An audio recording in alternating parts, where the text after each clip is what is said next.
Alright everybody, welcome back to another night here of the Uni League Dota here from AEL University League Esports. It's a great evening to be back in the saddle here, only my second night. Of course, if you were here yesterday evening, we saw a replay match of the UC Stars against ANU that was some really competitive stuff, a great start to the season, but now we are live, and in fact, we're already getting into the draft here between Looney Melb, that's of course University of Melbourne, and Refugee Esports, that's from QUT. Now, if that name sounds familiar, that's because we went through a lot of their games last season. I was casting Refugee Esports through the lower bracket of the finals. They made a pretty deep run, so I'm not certain how many of the same personnel are returning for them this time around. But assuming that they have a majority of the same squad, they will be a real contender. Now, University of Melbourne, obviously, a university with no shortage of brilliant students and resources available, so while I haven't cast their teams before, I'm interested to see what kind of fight they can put up in terms of Dota 2. They've got a couple of people up there with some streams to their name, it looks like, as well as some players' names who I somewhat recognise from the scene. So this is going to be an interesting first match, feeling out the skill difference potentially between these two teams and really setting the tone for not only this best of two, but for the rest of the season here in 2021. So Looney Melb, they've set the pace for the draft. They've picked up a Void Spirit. Obviously, what more can be said about this here? If you've been following Dota throughout the current patch, one of the most dominant opening pick core heroes I can really remember. It's not often that you want to pick up your mid laner, a hero who's ostensibly your mid laner, obviously can flex, but this early in the draft, obviously getting counterpicked in the mid lane is one of the more devastating ways that your draft can get blown out. The Void Spirit is so powerful that teams feel very, very comfortable picking this hero up. And if you happen to have someone on your side who's, capable of delivering a higher tier, like above replacement Void Spirit performance, then the pick becomes even stronger. So we'll see what Refugee do about it. They don't have access to OD, one of the big lane bullies, or Alchemist, equally powerful heroes who might be able to punish the Void Spirit. But they do pick up Sand King and Morphling, so they've secured themselves two really powerful laners, as well as heroes who can deal with Void Spirit later on. The burst disable and burst damage coming out of these heroes, it's, I guess, an interesting dichotomy. Technically, Void Spirit can avoid things like Morphling's Adaptive Strike, the Shotgun combo, the Burrow Strike, with the Simulate and Astral Step, but it's tricky, right? You do not have a lot of reaction time, and if you slip up, or if you've already used those abilities to try and put damage on people, you can get punished very hardily, very immediately. So I've got a Tusk here to try and protect the Void Spirit, or even more fragile cores maybe picked later. Really versatile all-round support, preferred by all regions right now. You've got the Snowball on defense, you've got the Walrus Punch on offense with the Blink Dagger. Both of those tools become absolutely top class, capable of disabling heroes through BKB, putting out sizable damage. Great roamer in the early game, one of the strongest heroes at level 1 as well. So, potentially could be using this Tusk to secure a relatively weak offlane. And in saying that, it does lend a bit of credence to the idea that this could be even an offlane Void Spirit, right? Even if you're happy to play your first pick Void in the mid lane, it helps if you can threaten to play it in other lanes as well. It just kind of discourages your opponent completely counter-strategizing around you, if you show your hand too early. Refugees, they have banned out the Ancient Apparition, so they're removing all the blue heroes. Puck and Wyvern also banned. But Apparition, of course, pretty powerful against Sand King, who wants to stay inside the Sandstorm, can punish his laning phase. And against the Morphling later on, getting hit by an Ice Blast is one of the few things that can really give a Morphling some trouble. It messes with what he wants to do with the Morph, shuffling your stats around while you have that anti-healing and shatter debuff on you is a recipe for disaster. So we'll just take that hero completely off the table. You don't have to worry about it anymore. You also won't have to worry about Earthshake or Undying, or now Timbersaw. So a lot of the most powerful, aggressive offlane options are being taken off the table. Now, both of these teams have secured one such hero. Tusk, a very powerful, aggressive 4 position. Sand King, goes quite well against most safe lane carries in the laning phase, depending on how the overall matchup looks. But it's not quite on the level of getting harassed out of your lane by a Timbersaw or an Undying if you're any melee carry. So it's interesting that both teams kind of have the same idea. They just want to set their safe laner up for a life of peace and prosperity. Refugee Esports have potentially already shown their safe laner in the Morphling. So, there's still room for Looney Melb to go for a more dedicated counter. We've seen attrition-based heroes like Venomancer really kind of make their presence felt in the lane against Morphling. a burst damage oriented kill lane often struggles because Morphling obviously has such a reliable defensive ability in the morph, and then has the mobility from waveform to once you've survived the initial stun combo, just depart from the situation as needed. But if you have a hero that can kind of chisel away at Morphling's hit points over time, you actually end up completely removing Morph from the equation, because you can't be simply Morphic to strength all the time in the laning phase. You have to last hit. And once you start to get low on total hit points, the effective morphing strength is a lot less meaningful. So now I've banned out the anti-mage as well. Not certain what role they would have expected that to be in, but is a carry who can come online sort of before the Morphling's really ready. Morphling is a hero where you can rush that first item shotgun, but you really do need a couple of items typically to be in full fighting shape, especially if you're trying to 1v1 the enemy carry hero. So a hero like Anti-Mage, who accelerates farms swiftly and comes online early, could have been a path that Looney Melb pursue, but it's not the only one. They could also try and go for a hero that contends with Morphling in the late game. There's not many of them, but you can have some. Or they could opt, as I said, for a more powerful, like, just laning phase-based option, pick up a strong harassing hero like Venomancer, and then in the mid-game, especially if Morphling hasn't been having a great time, he doesn't have a ton of great base stats from items, it's fairly easy to shut him down, even just with a few silencers, and Core Silencer, in particular, can be a very potent counterpick on account of the pure damage he brings, carving through, that high agility hero's armor.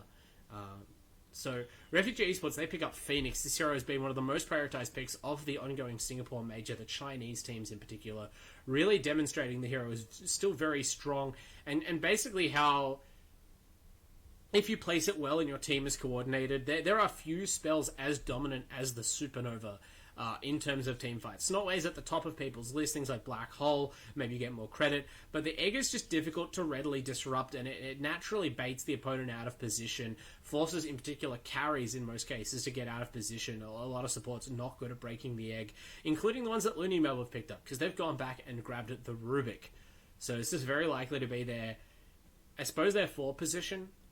You're likely to be sharing farm with the Tusk. Even if the Tusk's in the off lane, you would expect that that's the hero that's going to be running around the map early on with relatively few items, maybe just aiming to have a blink at some point. And Rubik is the hero who you give a free lane to, allow him to get level 6. He also wants a blink, but it's a lot more integral that Rubik get a couple of items and a couple of levels to make his impact in team fights really notable. And compared to the Rubik pick we saw out of Keith from ANU, I believe it was, last night, this pick doesn't have as many big spells, so there's no Black Hole to take. Obviously, Burrow Strike is a really good one. If you can grab Morphling's Waveform, it's quite strong. Even grabbing Morphling's Morph can be interesting, because you can switch Rubik's stats heavily to strength, usually doesn't need any agility, and then you have a surprisingly tanky Rubik. I don't know if that is enough by itself to justify grabbing the Rubik pick, but perhaps they feel that there's the right balance of late-game teamfight potential and laning strength here. He's not the dominant laner he used to be, but against a low base damage hero like Morphling in the laning phase, Fade Bolt can be, a very powerful way of kind of shutting down Morphling's farm without having to really kill him or even threaten to kill him. You just annoy him and make it very difficult for, Morphling the last hit, because he has 30 base damage and no range. We've got Oracle coming out for Refugee Esports, pretty natural combo with the Morphling, one of the premier defensive supports. Obviously can bring some damage in the laning phase, but not for the first few levels, and mostly focused on keeping people alive, especially in those late game fights. I'm a little bit worried for this pick. Unlike the Phoenix Egg, Oracle has no great defensive tools built in to try and preserve his life if the backline gets dived, and we've got a Tusk and a Void, so the backline is getting dived whenever possible. And if you false promise yourself or use your other spells on yourself, it can really mess up your ability to actually contribute the way you're meant to. So, something like a Void Spirit with an Aghanims or a Void Spirit with a Yules will either immediately kill this Oracle or basically drive the Oracle out of the fight, even for a very small investment. And so it's going to Yules will either immediately kill this Oracle or basically drive the Oracle out of the fight, even for a very small investment. And so it's going to take a lot of skillful positioning and nerves of steel from the support players of Refugee Esports to make this pick shine. Looney Melb, they've grabbed the Troll Warlord. Classic carry off the patch. you can build an Aghanim Scepter to try and remove a lot of harmful debuffs. In this case, I think the most prominent thing you want to remove is the Phoenix Fire Spirits. That's going to paralyze your attack speed. Troll, also a great counter to the Phoenix Egg, since if you're going to run into a dangerous position to hit the egg, you may as well do so while being literally invincible and with bonus attack speed. Even though he's a melee carry, you obviously have the range form you can switch to, particularly if you want to hit the Phoenix, or if you want to chase down a hero like Morphling or Sand King who have kind of short-range repositioning abilities. Sometimes it's all it takes to just switch from melee to range, hurl the ranged whirling axes over the top for a slow, and then run them down with those last couple of auto attacks, whereas a traditional melee carry wouldn't be able to complete those kills. And in the final bans, we've seen Looney Melb remove Ember, Razor, and Storm, so they're convinced that Refugee Esports are going for the late game. Not without justification, given their somewhat greedy support picks and the fact that both of the cores they've shown so far scale. It does seem like they're going to be better off aiming for a late game timing. Refugees, they banned out Lena, so they're trying to protect a potential mid matchup. Yeah, and they banned the Silencer as well, so they identify the potential counterpick to the Morphling that I mentioned earlier, and they remove it. Looney Melb maybe could have even gone for that Silencer pick earlier. I don't think you needed to reveal the Rubik, and Silencer has been flexible enough as a support, off-laner, mid-laner, that I think you can pick it up reasonably well in the middle of the draft, and it's just pretty solid against Phoenix and Morphling. I think they might have been better off taking that while it was left on the table, but now they're going to have to find something else. So it's back to the drawing board. What mid do you have drawn up? Is there a comfort pick for your mid laner? Is this actually your off laner and the Void Spirit is your mid laner all along? There's a number of options. Something with high magic damage might be a very strong counter to the Morphling. They go for the Axe instead, so the opposite approach. It's going to be a BKB Piercing Disable.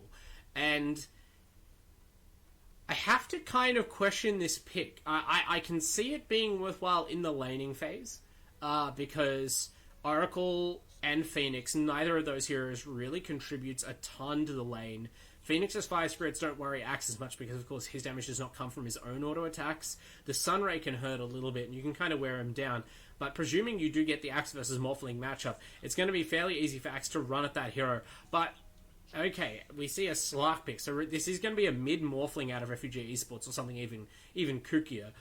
Whereas they pick the Slark last. It's presumably a safe lane Slark going up against the Axe. I don't know if I like that matchup. I might maybe like it even less than the Morphling, because at least the Morphling is hard to pin down for a call, even in the late game. But Slark, I mean, we've seen very good Slark players against very good Axe players time and time again throughout Dota 2 history. And it's a lot to ask of Frankie on the Refugee Esports lineup to not get called at any point. I mean, you're relying on your Shadow Dance, the Slark ultimate, in many fights to keep you from being targeted and allow you to finish off your own target freely. But with an AoE disable like Blink Call, it even penetrates a potential BKB. I don't think it's purgeable. You can just blink in, call the Slark, and by the time the call finishes, the Shadow Dance is mostly over as well, and the Slark has to think about getting out of the fight. God forbid if you catch a fragile melee hero like Slark with a Blink Blade Mail call, just, in the middle of a lane or something where he's not prepared to pop the ultimate, that Slark can vanish from the map very quickly. So they've drafted their carry into a relatively high-pressure situation. We'll see how this works out for the team at QUT, the Refugee Esports.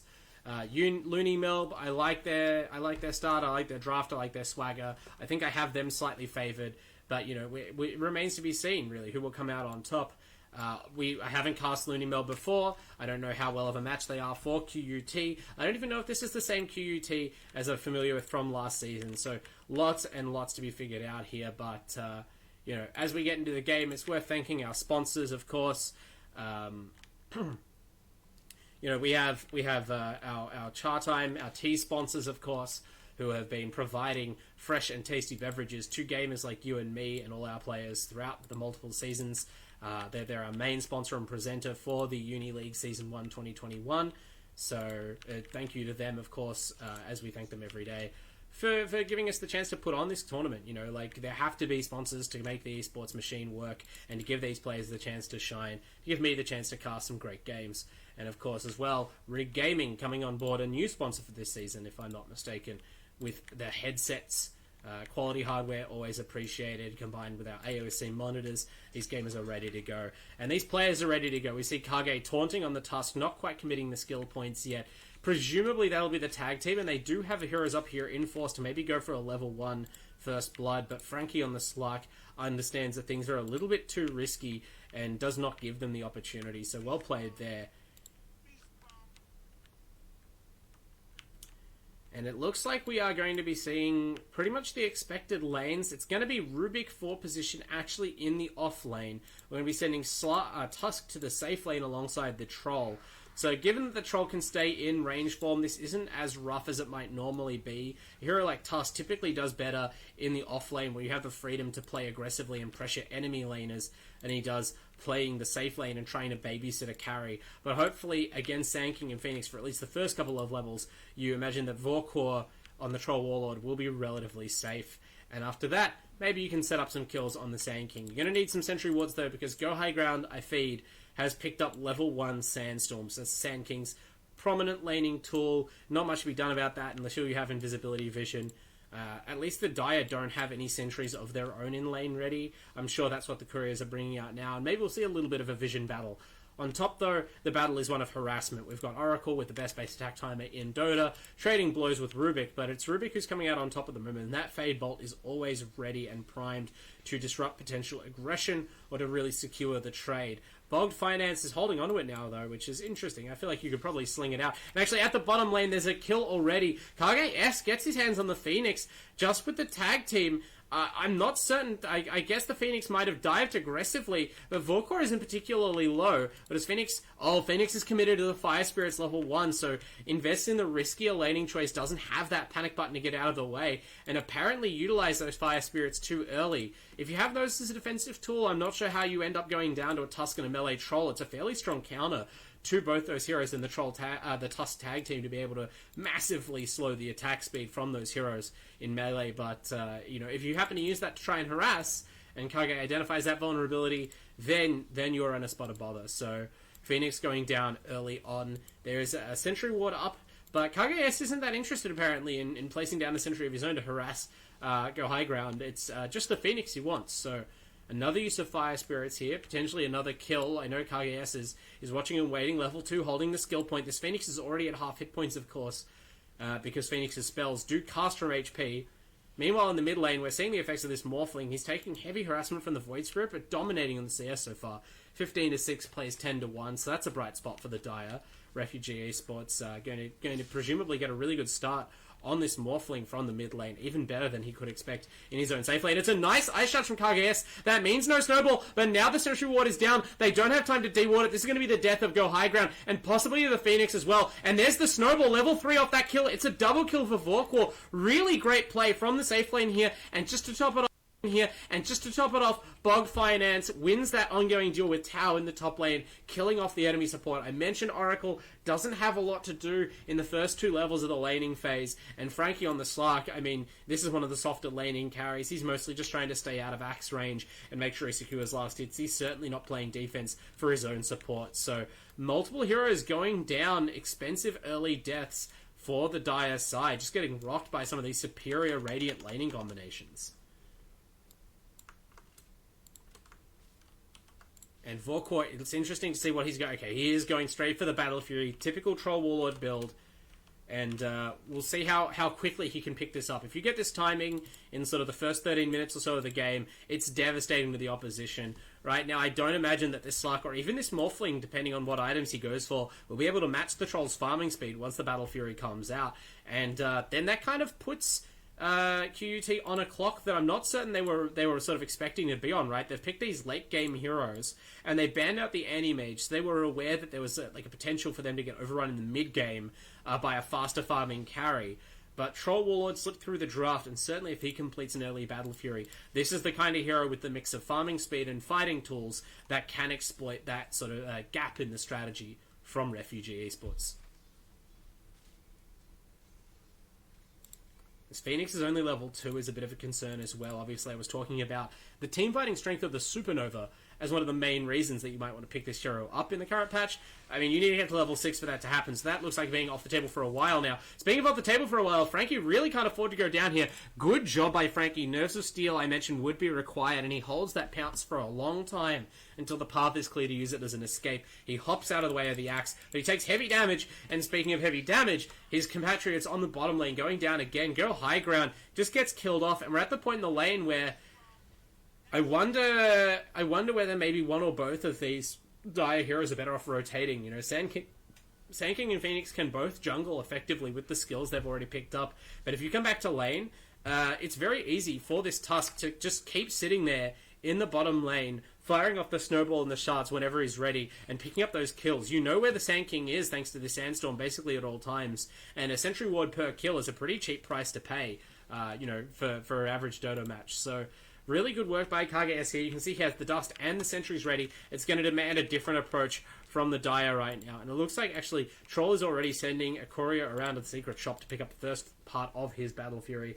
So they're feeling confident right now. Feeling great. They're going to go for another kill. They easily force out the Phoenix dive. That's on cooldown for 30 seconds. So you basically can't enter the lane in this time. Meanwhile, at top lane, Slark has been farming okay for most of this game, but he's even with Duckflinger on the axe, and it's going to get harder to stay even. Duckflinger sneaks through the tree line there, gets off a good call, not really being rewarded with any spins. That's the RNG function of axe there, but, just kind of putting the Slark on notice that this is not going to be a free lane for you, and as long as the Dire want to keep these laning configurations, I think we're only going to see this league grow for the Radiant. It's already 2,000 gold in their favor at just 6 minutes. Even without any towers or other notable objectives being claimed, it's just these couple of kills at bottom lane and just the overall pressure they've been able to exert in terms of farm. The one bright spot for QUT, Everybody Dies on this Morphling has continued to dominate the mid lane.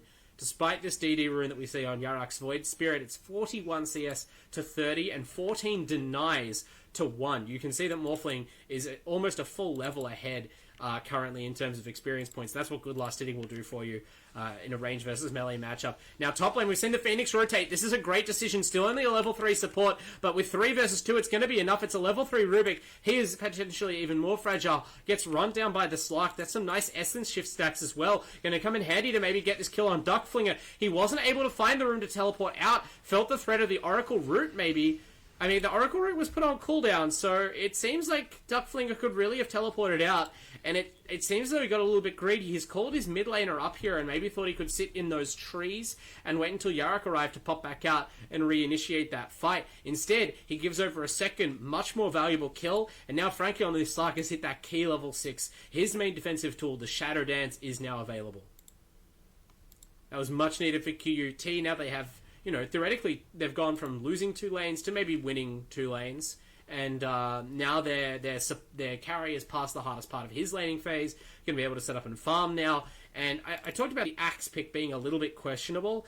Can't really fault Duckflinger's play apart from the decision to stick around in those trees there instead of maybe getting a quick TP off.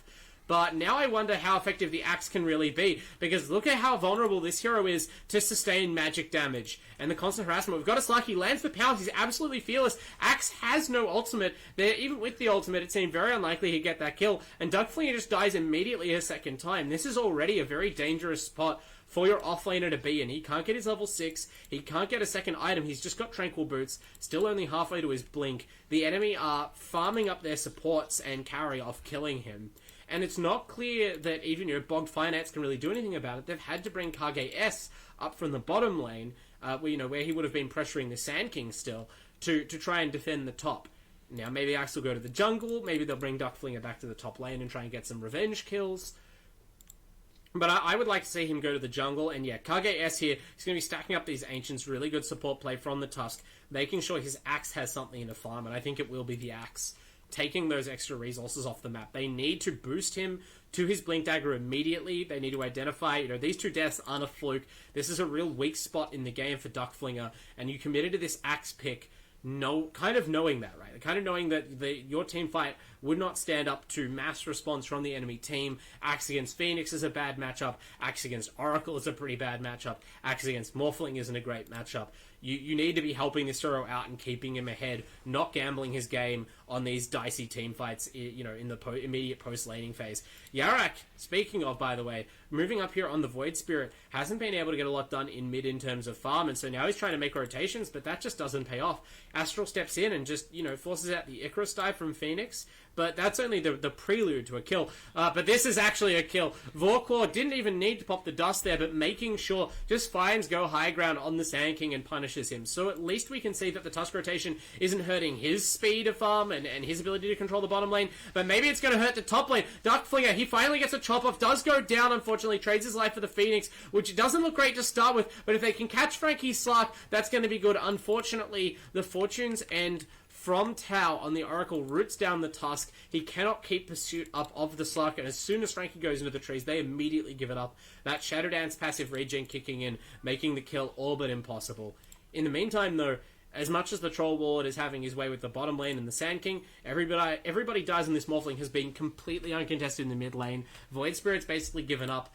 They actually caught this Oracle. Is this Oracle going to hit? No! The teleport goes off just in time. Yarak did not have Aether Remnant available, perhaps already used it to try and lock the Oracle down initially, and he can't quite get Kage over in time to prevent that swift TP out. That is good play. Tau holding it down for his team. He's almost to level 6 now. Once he has that False Promise available, everybody dies is basically fight ready. He's building towards that shotgun early, which, you know, I talked about maybe wanting to pick your supports for Looney Melb around preventing this kind of momentum on the Morphling. And if you can make him feel compelled to go into a dedicated farming item or a dedicated defensive item, even better, this hero really, his role in the game changes drastically. But when the Morphling is in front from, you know, the dot, and he can go for this ETH Blade really early, it can lead to some immediate problems once it's picked up, and he's not that far away. In a couple of minutes, we'll come back and see whether Everybody Dies can really make his name ring across the map with some of the highest burst damage potential of a hero in Dota 2. Okay, they've maybe seen how fast the Morphling's farming. Vorkor has picked up his key item, the Battle Fury, and now, instead of going to the jungle like other B Fury heroes do, he goes to the top lane. He knows that his team are kind of relying on him as the most farmed hero right now. The only hero who's really had a terrific laning phase to get involved early on. It might backfire, but boy, it doesn't to start with. Everybody dies. He's the one who's played backfired. What was that? He vanished instantly. I didn't know if Rubik had a spell stolen, but it seemed like he was maybe morphed too far to Agi from farming, and Vorkor ends up mopping up this teamfight instantaneously. He did pop the Troll ultimate, which was smart. I mean, there's no way that the Morphling has the full burst combo available, but just to make sure, and I don't even think the Morphling got rooted there. I think it was just a matter of Rubik firing off a level 4 Fade Bolt along with the nukes from the Troll and a couple of good hits from the Battle Fury. Maybe, yeah, look how heavily morphed agility Everybody Dies is. He maybe either forgot he was heavily morphed that way or just did not respect the kind of damage output that we see from the Radiant team, and he dies instantly. That's very, very costly. If we check the net worth, I'm sure he would have been the highest net worth hero or close to it. Certainly the highest net worth on the Dire, and he's just fed that over to the Troll, as well as allowing them to pick up a bonus kill and a tower. It's now a 4,000 gold lead, and in fact, this stack was not for the Axe. It's all on Vorkor.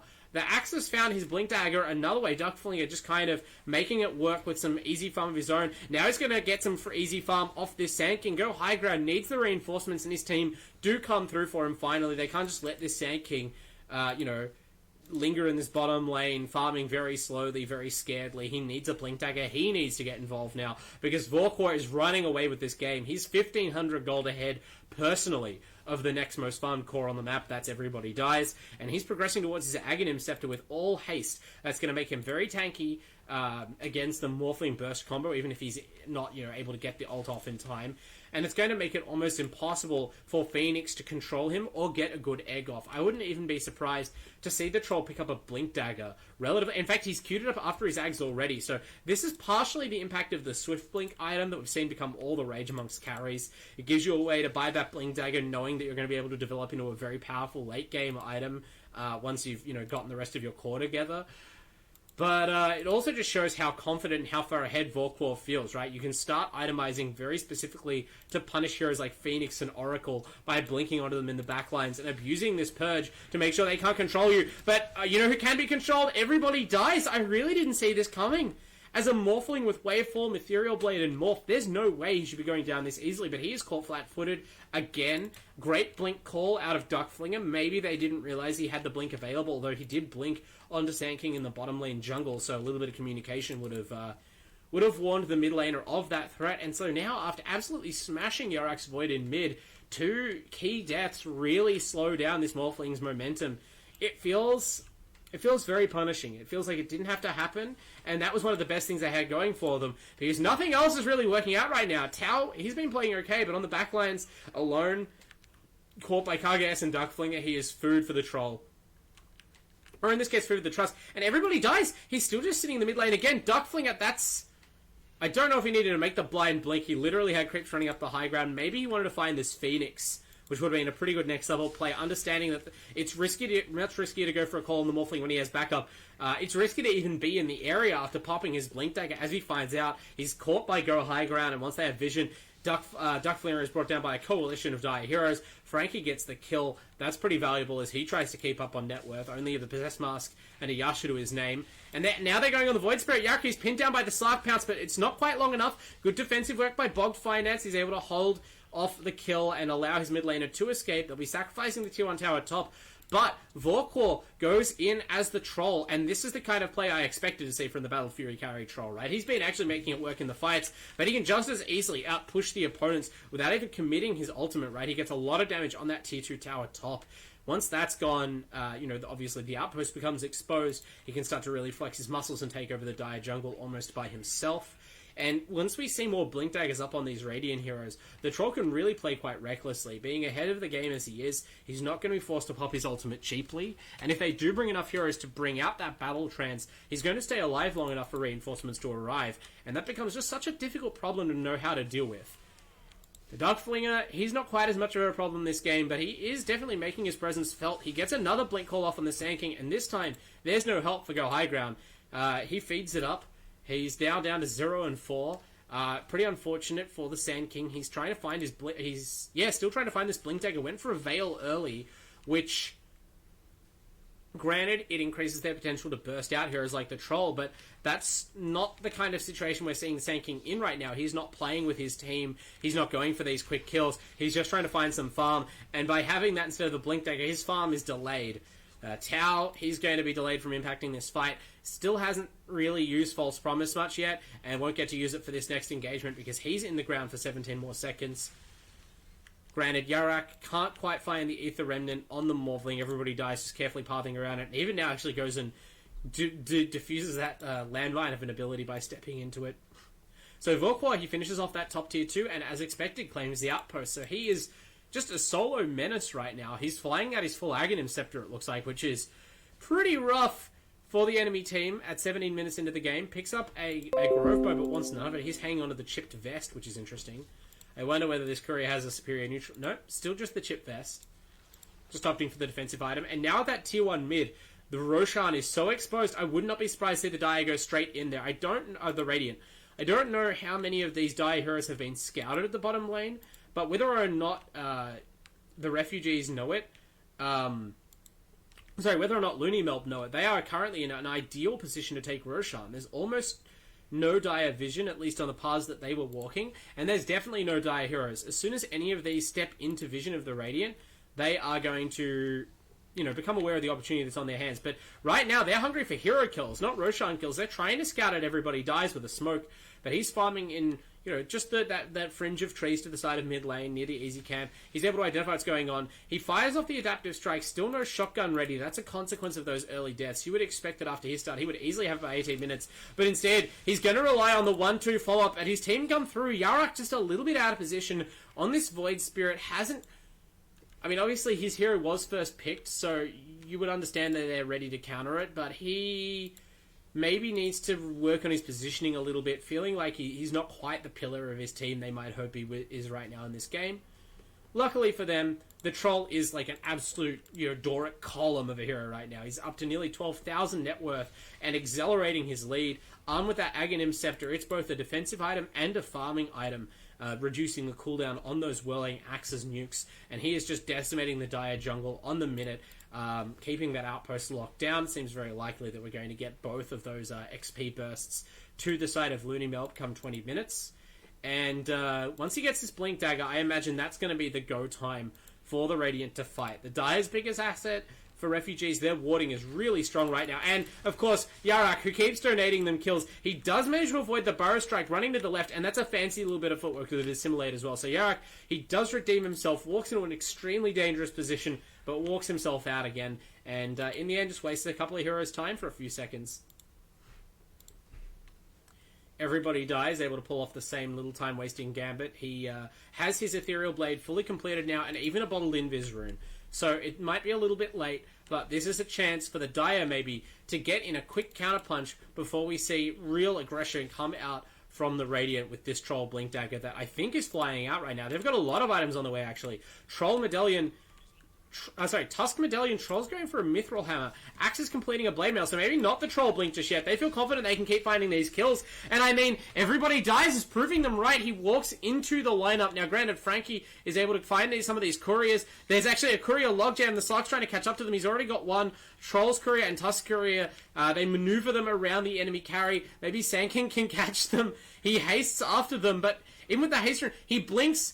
Oh, clever Jukes hides that the Sing Sing courier, the Beaver Knight, up in the trees, Sir Beaverington, and avoids losing it. So, I mean, really nothing going for QUT right now. Looney Melb refused to even give them the cheap courier pickoffs. Carefully maneuvering those units around, and in the meantime, taking the Dire tier 2. So now we're in this interesting position where QUT, they've completely taken over the Radiant jungle. They've invested heavily in wards and sentries. 5 different sentries in this bottom half of the map. 6 if you count this one in mid. 2 different obs, a third that just expired.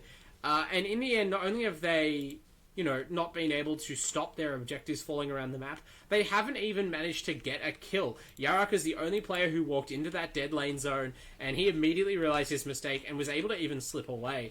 So in the meantime, we've just seen Vorkwar, identify what's happening, move into the enemy jungle, and farm up there. And, to add insult to injury, it's the Dire cores who've been actually caught out trying to farm where they shouldn't be. So I mentioned how open Roshan was. There's nowhere for the Dire to teleport anywhere near this. They don't even have a tier 2, at top lane to move to. They don't even have their own outpost. And so it looks like it's going to be pretty easy for Looney Melb to secure the first Aegis of the game. It's being pinged out. I'm sure they understand what's happening. They scan it now, so they do confirm. But, even if you had the ability to get your team there quick enough, could you win the fight? It's not certain with how farmed this Troll is.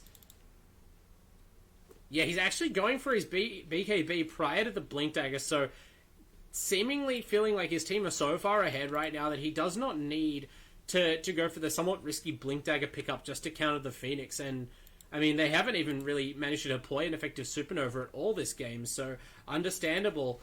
In fact, I'm not sure we've seen False Promise or Supernova even cast. And in that case, it does make sense to not worry about countering them in a real hurry. Kage S, he's gotten, not as many wards up as the Dire, but still the important ones deep in the jungle that have allowed, his Troll to farm so aggressively. Yarak, he's been staying alive for the time being, and from the looks of his quick buy, might be finally completing this Orchid. So that's more bad news for Phoenix, Sand King, Morphling, even Slark. All of these heroes very spell dependent. So, concern stacking on concern here for the Dire. Morphling's going into an Aghanim's next, which will allow him to combine with, the mobility skills of the Phoenix or the Sand King in particular. I think Burrow Strike is a pretty appealing one to have a handle on. But it's still a while away. I mentioned that, Morphling can sometimes feel pressure to go for a farming item instead of the F-Blade, and that generally the F-Blade's preferable. But by saying the F-Blade's preferable, it sort of implies that it's more about the games where you feel you can buy an Ethereal Blade are good games. Those tend to be winning games. And it looked like we were in that kind of winning Morphling game early on, but after those first couple of deaths delayed the timing on this item, and much more importantly, his team's complete inability to find a fight on their terms. Now I almost wish that we had seen Everybody Dies go into a Maelstrom or a Manta style, something to help him farm, because at least then you could be threatening objectives of your own or scaling with this troll. Instead, he's fallen even behind his own Slark, who, isn't going for a particularly farm-heavy build in the first place. So, 4,000 gold lead only to the side of the Radiant, but it's all on the cause, and that's a big difference to be made. And we see, okay, a missed chop from Duckflinger is kind of embarrassing, but there's enough disable there to mop up Frankie, so the most farm core on the side of the Dire quickly goes down. And now they're getting their jungle dewatered, but it's mostly sentries they'll find. There haven't been a lot of Radiant observers up here, because they just haven't needed to be. The troll feels strong enough, they didn't really need a lot of vision. They just wanted to keep the Dire map dark, so that their two cores, who both need a substantial amount of itemization, weren't comfortable moving in to farm that second sector of the map, whether troll was there or not. And that plan has worked out beautifully. 5,000 gold lead. The troll... It's really something to see the Radiant only 5,000 gold ahead, but see the Troll Warlord is almost 6,000 gold ahead of both enemy carries. That is a significant emphasis on the Troll, and normally at some point I'd start to question having all your eggs in one basket, but Vorkor has proven a very trustworthy basket holder this game, really doing everything right. He's completed the BKB now, still holding that Aegis, which makes me feel like they might just run high ground now.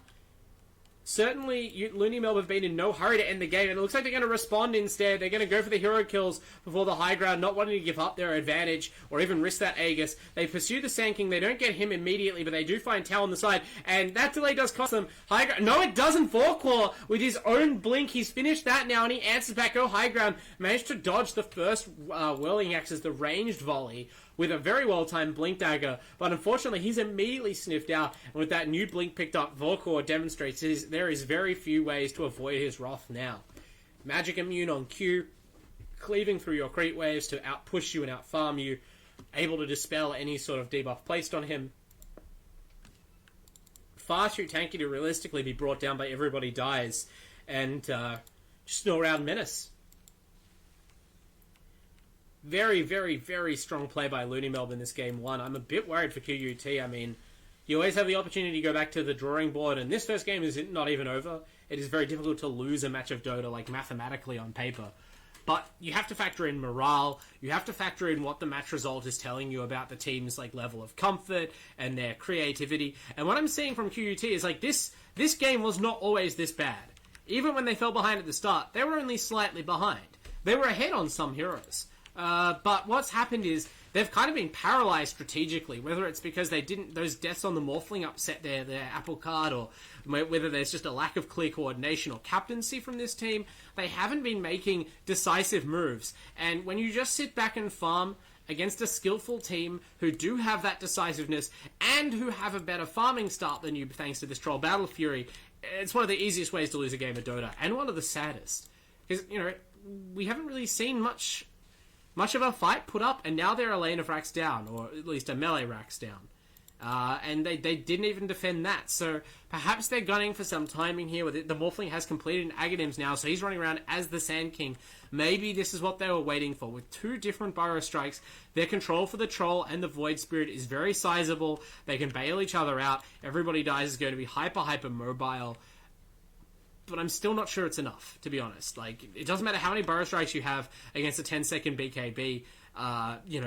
The Sand King morph doesn't meaningfully add to the Morphling's damage output, and Vorkor is going to put him to the test in terms of, mano-a-mano fighting at some point in this game. It's just becoming increasingly difficult to imagine a spot where the Morphling takes over that battle. It's already something that favors Troll. Normally you rely on kiting and a bit of a strategic flexibility advantage for the Morphling, but the item lead that Vorkor has is so massive that just doesn't exist in this game.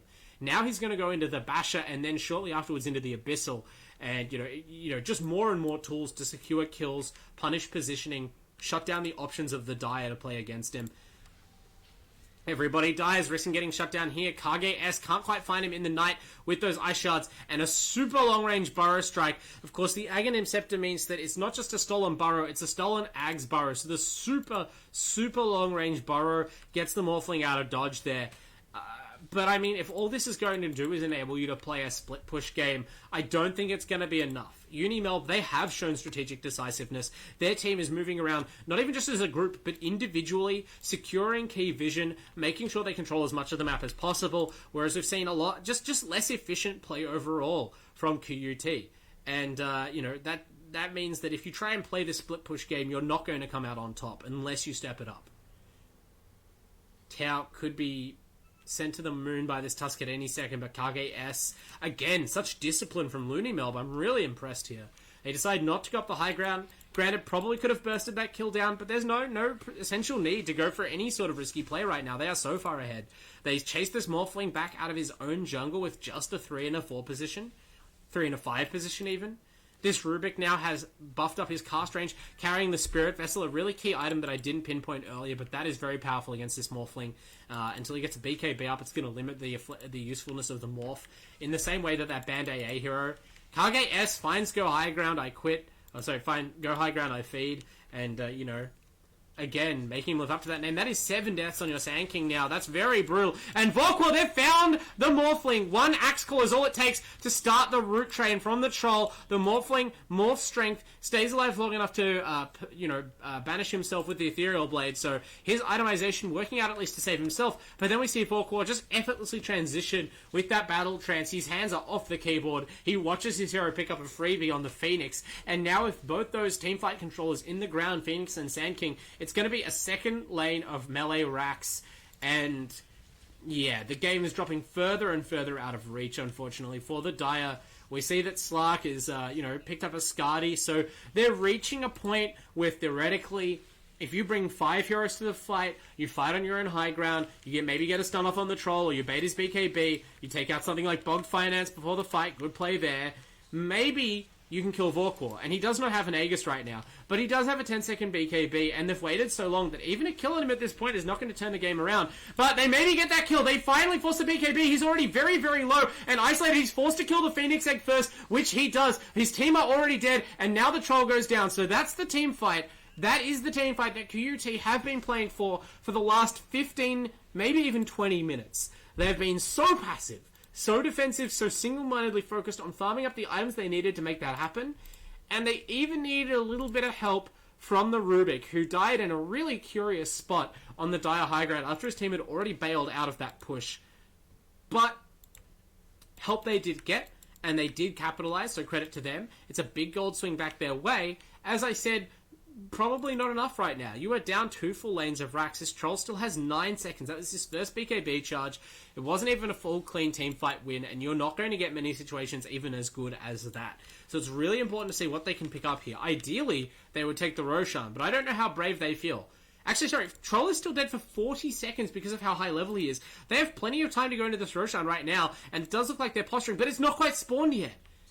It looks like a long Roshan spawn is going to be so costly, as it often is here. And QUT, they could have just rolled in and taken an Aegis off the map for themselves, which would buy them a lot of time against what is very likely to just be an immediate follow-up push from Looney Melb. But now it seems as though this Roshan is going to spawn just in time for Vorkor to be alive again, and it might be his food. Oh, unless the Axe does something crazy, he blinks in deep, but it's everybody dies. Who dies this time? The Axe is just too tanky. He has the Blade Mail and the Pipe, and what's more importantly, his team to back him up. The support does not come through in time, and in fact, maybe they're going to get a second kill. False Promise is used to try and save the Phoenix, but it's only for later. He goes down. Too much damage coming out. I'm not sure where the Sand King went. I think he just teleported home instead of helping his team. There's a tip for Duck Flinger. Good initiation, mate. Well spotted. I think the team were kind of surprised to find that opportunity, but they convert in a massive way, and with a little bit of help from the Roshan spawn timer, the hope that had been earned for themselves by QUT with that well-taken team fight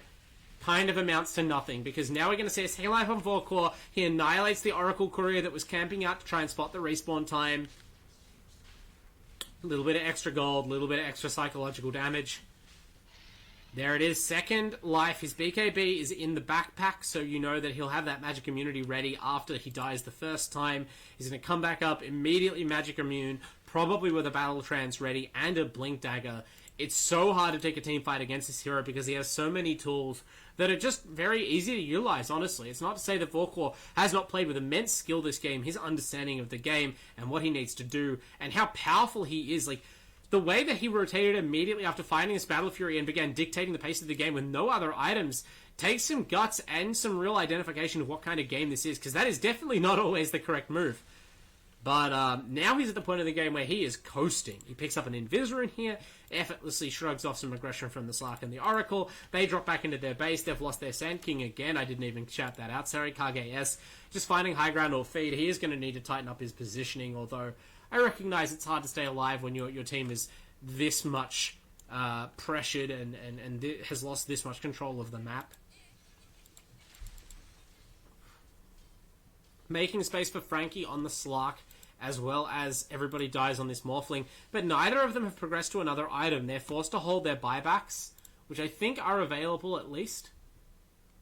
Yeah, all of the dire... Actually, no, Slark does not have buyback for another 1,000 gold. He bought out to complete a BKB. Morphling hasn't made that decision, and I'd like to see... Okay, Sand King's picked up this BKB as well. Everybody dies, doesn't quite have the gold, but if you can find it in time, I'd like to see him buy out for a BKB as well. The impact of multiple BKBs just increases exponentially, and if none of your team have buybacks, I struggle to see what this Morphling alone is going to do. You might need that buyback now, though, as he dives in deep and immediately gets silenced by the Void Spirit. Grey Stitch of the Orchid. Vorkor just hesitates not at all, pops the BKB and the Battle Trance, destroys that Phoenix Egg, that Supernova. You can't afford to put it next to him. It's going to go down every time, and now the team is in a shambles. Everybody dies, does utilize that buyback. The Phoenix is brought back as well, but there's no eggs, so it's going to be a minor contribution at best. Oracle's floating around in this team fight. He's not long for this world either, on very low health. Gets the chop. Duckflinger swings the hand, and now his team are scrambling back. Everybody dies. He can't afford to die back here if his team would maintain any hope. He morphs into the Slark and leaps away, but, you know, there's nowhere to run anymore. You've just run back into the back end of your base, and as you heal up in your fountain, you lose a third lane of racks. It's going to be mega creeps going down. GG hasn't been called yet, but, you know, it's all over bar the shouting at this point. This has been a decisive victory by Looney Melb in Game 1. We see Frankie is just chilling in the trees at the side of the map, waiting for his Sand King to respawn. They're going to fight it out, as befits, you know, such an accomplished team. But, you know, this has not been a kind of fluky victory. It's not the kind of game where you feel like, with one strong team fight at the end, maybe they could have turned it. Like, I just expect this crushing to continue. Great teamfight initiation. Yarak gets onto Frankie, really makes his life hard. He manages to survive the silence and turn around with the Shadow Dance. Maybe they're going to punish Yarak. His positioning has been a little bit loose this game on the Void Spirit, but he manages to hold on. The BKB gives him a lot of leeway, and of course, there's Vorkor to worry about. He goes in, roots the hell out of this Morphling, pushing back, everybody dies. Now Frankie, he's still trying to get the kill on the Void Spirit, but it's all a bait. He runs into the teeth of the Troll. They're doing a good job of disarming this Troll, actually. The Oracle, whenever the Troll is in BKB, they are chaining the Fate's Edict to disarm Vorkor, but it's just not enough. They can't kill him. He's this implacable force standing outside their fountain, whacking away with those twin axes at anyone who steps beyond the protection of the base. And while they have killed off two of Radiant's heroes with a pretty consistent effort, it's an admirable defense. They are losing their base right now. Actually, no, they go deep on Vorkor. He has no cooldowns at all. The Aegis is up, but there's no BKB. He already utilized it, and the Abyssal, and the Battle Trance, and the Spider Leg. So now he's going to get pinned down and killed a second time. He didn't keep to that plan for the Aegis because he didn't need it to win the initial team fight. And so for the second time this game, the Dire team essentially wipes out the Radiant in the shattered ruins of their base. I mean, it's still 99% too little too late. These two team fights have been flashes of what QUT are capable of, but you can't afford to sacrifice as much as they did waiting for the perfect opportunity. You either need to do better in the lanes so that you can make it happen earlier, or you need to take a bit less than a perfect fight. Just assessing that you're too weak to fight for most of the game doesn't stop the enemy from taking your base. And that's what we've seen Looney Melb do, really press their advantage. And so even now as the Morphling and the Slark come online, it's defending a naked 2,000 hit point throne. Still, they've got a long window to do so. That was a death without buyback on the Troll. I don't know if it was actually a dieback. He's going to eat his Aghanims now and go back for this Swift Blink. It looks like. Rather, he has the Aghanims recipe locked, so that next time he needs to pick up an item, perhaps another Aegis, he can immediately consume that Aghanim Scepter and not a second before, since it does consume the stats. He'll be itemizing towards a Swift Blink, which is going to, maintain his current usage of the slots, really optimally use his existing stats. He can still have a bit of room to scale. Obviously, he can buy Moon Shards after he buys that Swift Blink. He can eat the Aghanims, as mentioned, and fill that with another late game item, perhaps an MKB. But at some point, the effectiveness of relying on just one hero to do all this damage is going to drop off.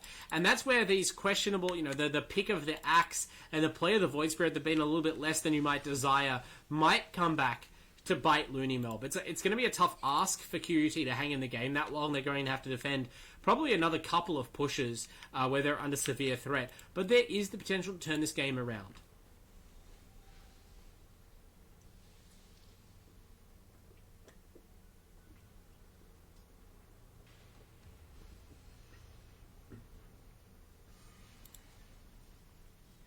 As a lull in the action, we can see just how much pressure the Mega Creeps alone are putting onto this Dire Ancient. It's regenerated up to 3/4 hit points, but now the Radiant are coming back to finish the job. KGS opens proceedings with a Walrus Punch. It's on Frankie's Slark, mostly just a scouting punch it looked like. And the Troll, he is not distracted. BKB, straight for the throne. He's identified this. There's no glyph available for the Dire. They get a good Burrow Strikes off though. They're going to punish him. Volkor goes down. He doesn't have a buyback, but they managed to get the job done without him. There's too many heroes on the throne. Too much damage was done in the Battle Trance BKB, and so Volkor, what a perfect way to encapsulate his game. He knows what must be done at the end, even though he's been the dominant hero-killing all-star all game. In the end, he's just a really big creep, and he guns for that Ancient. The Ancient is not defended, and this game is over. Looney Melb 1-0 up over QUT, the Refugee Esports stack. They're going to need to go back to the drawing board here in Game 2. However, first we're going to go to a short 5-minute break, then we'll be back with more action from the 2021 Australian Esports University League. Don't go anywhere, because after that first game, I'm excited to see how QUT respond to some excellent UniMelb play.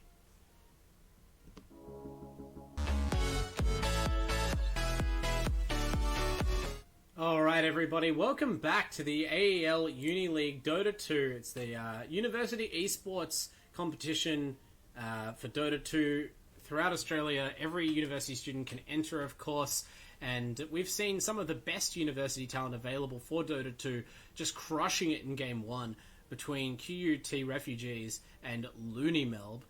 Looney Melb are a team I hadn't watched before, but damn did they impress me in Game 1. Really, really, really crisp stuff.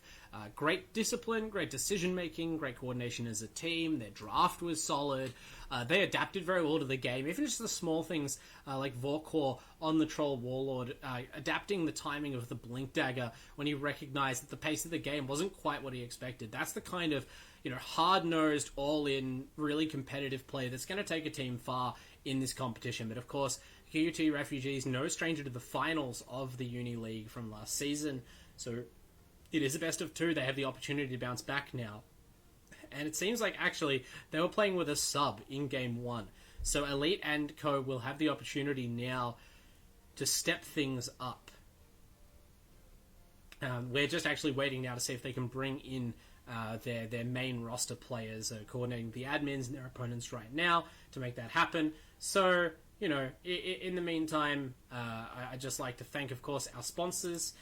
Throughout this season, we're going to be shouting out Indomie as our, noodle sponsor. If that seems like an odd thing to have, you haven't seen how powerful the Indomie noodles are. It's some of the best ramen around. It's in my cupboard right now. I'm sure a lot of you are big fiends for it as well. And then, of course, we can't have a Uni League season without AOC monitors. They're bringing those high refresh rate, beautifully high fidelity gaming monitors to all of our esports competitors, and making sure that the Uni League has the best hardware available to ensure the best possible plays. So as I said, you can see we're in the draft right now. We're in the lobby screen waiting to set up the draft. As I mentioned, these players are trying to just resolve a little bit of a sub transfer. But I did want to shout out some players on Refugees. In particular, it was Tao who really impressed me in Game 1. Obviously didn't get to see too much from him because the team fights just did not go their way from the outset. And a hero like Oracle can only really look as good as your team is doing. But I wouldn't mind seeing them pick up the Oracle again this game, and whether they need to change their lanes around or pick a less vulnerable pair of carries to try and make sure that they get some team fights on their own terms, then I think we might see them really shine. There were a few bright spots throughout the game for Refugee Esports. They took those 2 great team fights at the end of the game. It's just a matter of whether or not you can take those team fights a little bit earlier and maybe fight and win over some more meaningful objectives instead of after the game is basically already decided. So the Dire are still having some trouble getting into the match. We might cut back to another quick break, just a couple of minutes, so you're not watching the lobby screen, but rest assured we will go live as soon as there's a draft with more of the action from the Australian Esports University League Season 1.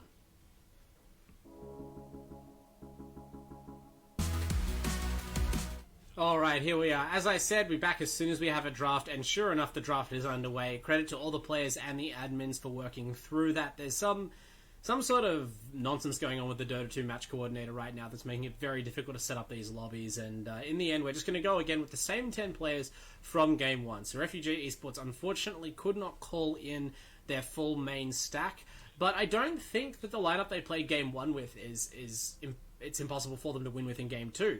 There seem to be very fixable mistakes in their draft and in their early play. Even just a couple less deaths on the Morphling at that really key post-lane timing would have made such a difference, because there really was domination in the mid lane, and unfortunately we didn't quite see that pay off, because the choice to gun for the Ethereal Blade and then having it delayed really blunted his ability to gank individually, and the team were playing too passively to really see it kick in team fights. But this is a new game, a new draft, a blank slate. Looney, Melb, they ban the same first 2 bans as last time, but they go back for the puck to open this draft. Refugees, they ban out the Wyvern as in Game 1, but this time also the Troll. They're going to make Vorkor play something different, and I would too. That was a very assured performance. They also grab up the Tusk, so they're going to deny pick Kage S's hero from Game 1, which was also very well played. That Tusk Troll safe lane duo, despite my initial doubts, really tore it up. Really crushed Go High Ground on the Sand King. And from there, they never looked back, right? I didn't see a really clear challenge to Vorkor throughout the entire first game, so maybe they feel as though the Troll hero had more of a factor in that outcome than I really expected. I feel like Vorkor, given that performance, could probably put on the same kind of show with any popular carry, but it's always good to make them show you their hero pool and see if they can actually play something else. And Looney, Melb, they're going to hold off on their carry pick because they want to first secure the Clockwork. So now they have a very powerful pair of initiators and counter-initiators, in particular to punish the Tusk. Of course, Clockwork, normally you think of, just hook shot in, isolate one hero, particularly if I can find a backline or any sort of squishy hero without a mobility spell to get off between the battery assault ticks. But against the Tusk, you can even punish the Snowball quite effectively. Hookshot is an AoE stun, and it is possible to grasp any number of heroes within the cogs if they're, for instance, already bunched up from a Snowball. So Tusk, whoever plays the Tusk, it might be Tau, based on last game's assignment of defensive heroes, or it could be the Phoenix player. But whoever it is going to have to be very careful about how they utilize that ability and maybe not take their team along for the ride when it's not entirely necessary. Death Prophet, one of the most powerful and flexible picks, similar to that Void Spirit we saw open the draft in Game 1, can really go anywhere right now. This hero is in the middle of a real renaissance. Gone from being a sometimes pick in the mid lane, the kind of hero you really have to build your whole draft around, optimize your whole strategy around this timing push with the Exorcism, because she doesn't scale as well. Now that Ice Frog has buffed up her movement speed to make her, suddenly more viable in other lanes, it's just been open slather. People playing Death Prophet 5, Death Prophet 3, Death Prophet 4 position. There's been the occasional Death Prophet safe lane. And now that hero has opened up in terms of its options, and you just have this Exorcism and the powerful silence as just useful things the support can bring, it means you can grab the hero way earlier in the draft, and it can still be a potent mid laner if the enemy doesn't respect that option. It's this real trend. It's been interesting to see from so long where teams would just try and mostly pick up their support duos in the opening phase, or maybe a support and an offlaner. Now we're seeing a lot of mid picks that can really be flexed out or have strong enough lanes against any opposition though they can be the early pick, and you can save a devastating support counter for later in the draft. That's why we're seeing heroes like AA get banned out, because you can wait and just float that pick until it's needed. But Refugee Esports, they do not want to see the hero shutting them down.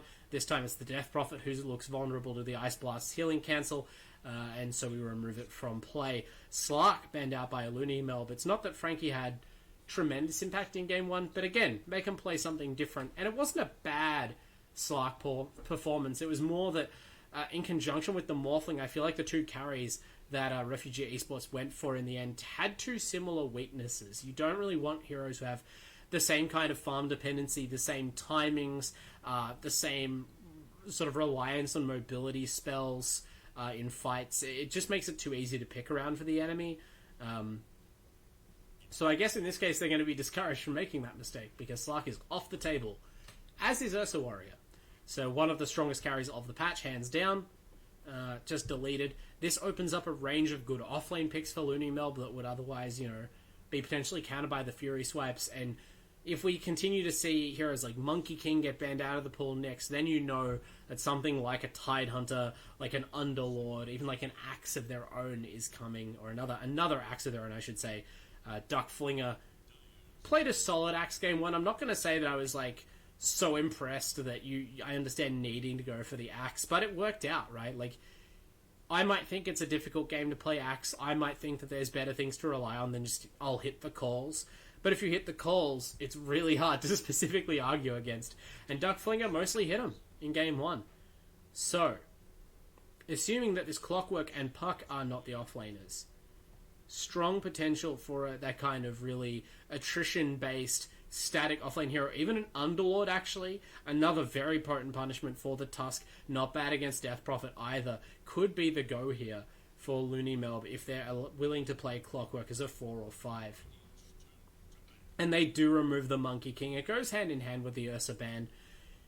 It's just the carries, Slark, Ursa, and Monkey King all possess a passive that rewards them for repeatedly right-clicking the enemy offlaner. And it means that offlaners who kind of rely on being too bulky to be traded with effectively, or to be all in on, they get forced out of the lane too easily by these heroes that you want to be able to get in Entangle, fire off spells like Anchor Smash and Rain of Fire with impunity. And now, having committed a full middle banning phase to removing those cores, Looney Melb can afford to. What will Refugee Esports go for now? Do they get pressured into picking up their carry in the middle of the draft, seeing all these safe laners get removed? They themselves have already banned out. They don't know, they just keep banning carries. So Troll, Lycan, Weaver, OD, Alchemist, Slark, Ursa, Monkey, that's a significant portion, maybe half, or even more than half of the current preferred one position picks have been removed before either team has seemingly acquired their safe laner. Going to be an interesting race to grab some of the few remaining picks in the back end of the draft, and we could even see these middle picks, if they're not spent on carries, aimed to counter the remaining valuable cores. We see Juggernaut still in the pool. We see Phantom Assassin still in the pool. Both of these heroes have looked very strong. Chaos Knight is an option depending on how teams like to play, but they both just resolutely pick supports. Oracle and now Rubik. Looney Melb, they're determined to put this hero to use in Game 2. Granted, they have a better front line to stand in the way of the Rubik. Snowball is good to steal. Other than that, though, I'm not really sure what you're looking for here. Maybe you can take the Exorcism. If you take Crypt Swarm, I suppose it's a potent nuke combo with the Fade Bolt. Just that low cooldown spell is very powerful. But it's mostly, I think, just Rubik is a comfort hero for a lot of these support players. And you can always find something to do with it if you're having a good game. So, actually, it was Bogged Finance on the Rubik in Game 1, I'm sorry. It was Looney Melb playing it. They've just switched sides. So, while his performance wasn't standout, there's only so many players who can star in a given game. Certainly satisfied enough by his play to not flame this pick in Game 2. So now, do Refugees pull the trigger on their core? Assuming that this is their 3, 4, and 5, I'm not certain of the positioning, but I suspect this is likely the mid and the carry left to pick. They probably should go ahead and take their safe laner now. I don't know how much benefit there is in continuing to play chicken. Depends how confident your carry is or what their hero pool is like. But like I said, a lot of the viable options are already gone. And they grab the Dragon Knight, which at least looks flexible. The Death Prophet could be mid or off lane, Dragon Knight could be mid or safe lane, or even off lane itself. So they're trying to make it hard for Looney Melb. That being said, this lineup's really static right now, really defensively minded. It looks like they're all in on just pushing down towers as a group. So Looney Melb, they could go for something like a Bloodseeker that punishes high hit point heroes and farms quickly, comes online early on. That would fit the sort of timing of the team they've picked up so far. Or, if they feel confident in their ability to defend their high ground, they could just go for a mobile option. All of the spirits are still in the pool. This looks like a pretty sound Ember Spirit kind of game if you are vigilant about avoiding the DP silence. And, if you play one of those farming carries, maybe an Arc Warden as well, you're going to have plenty of room on the map to scale up. The Alchemist is banned out, but all of these other, gold-hungry cores look like they have the kind of game they can capitalize on. Especially with the puck and the clockwork. I really appreciate how these kinds of less greedy core picks do set you up to grab whatever you like in the late game, because you've just got that baseline level of team fight and map control provided already for your team. No questions asked, no special requirements. Whereas the Refugees, they kind of have to pick this Dragon Knight to go alongside the Death Prophet because they need more frontline. You can't allow the Death Prophet to be the sole focus, even with the Oracle there to back her up. And Looney Melb, they go for the PA, so kind of splitting the difference. This is a hero with a very powerful late game. I don't know if a fully farmed PA beats out a fully farmed Dragon Knight, but it is way easier to get online as a fully farmed PA. Your Dragon Knight is always... It's not so much about lacking potential, it's about realizing that potential through the game. It's just not a hero with a lot of mobility or flash farming tools, and your team are often depending upon you to lead the way in the mid-game. We'll see whether Refugee do play Dragon Knight as that traditional tower-taking tempo-setting hero, or whether they try and match the farm of the PA, but I would normally expect a Magnus or an Ogre or some other hero like that who can accelerate DK's farm with a buffing spell if they were playing that style, and that's not what they've drafted so far. So now Looney Melb, they're just going to take out a couple of the strong MKB buyers, first targeting the Lifestealer for his magic immunity, and once the counters to PA are gone, there's not really a lot of strong carries left in the pool. Easy for her to dominate. They take out the Wraith King as well, great choice. That would have been just too many tanky boys on the side of the Refugee Esports team, and in particular, Wraith King is really powerful against PA because it's such a counter to her burst damage. So now Looney Melb, they're setting up Vorkor again. He dominated game one, and he's in this position now where if he gets a similar strong start, he can go for an early Desolator timing and really start obliterating heroes like Oracle, threatening anyone on the Refugee lineup's team. But if they only have an okay start or they don't want to play risky, they do have the option to split the map, and they showed in game one they easily have the coordination and discipline across all 5 players to make that kind of trickier style work and punish Refugee Esports if their push is less than decisive. And it's really hard to decisively push into Underlord. I thought we were going to see this pick earlier in the draft. Looney Melb, they wait until the end, and now with the DK already picked up, this is looking like an even better Underlord game. He may not always be a melee hero, but Dragon Knight often is turning into a dragon. He's certainly not bursting anything, right? He has to stand and deliver, and stand and deliver heroes are the kind that Underlord loves to prey upon. The Pit of Malice going to be doing massive work here, especially when you combine it with the Clockwork and the Puck. They both have the option to hold a hero in place forever with this pit. But wow, what a last pick for Refugee Esports to bust out. I didn't mention it, but this has been the other real thriving pick of the Singapore Major. I'm assuming this is a carry IO. And this could easily be support DP and support Oracle or Tusk, Dragon Knight mid lane, safe lane IO. Safe lane IO, if you get this strength items stacked up, an early Halberd can really shut down the Phantom Assassin, and once you have the Heart online, you can easily coast with this hero in teamfights and let the easy damage of the Spirit stack up. I'm not always a fan of just going for raw tankiness, like across your whole draft as your main strength, but I'm kind of sold. If the lanes go well for Refugee Esports here, I favour their draft over Looney Melb's more balanced pickups. We'll see whether they can execute. It's going to be the mid lane...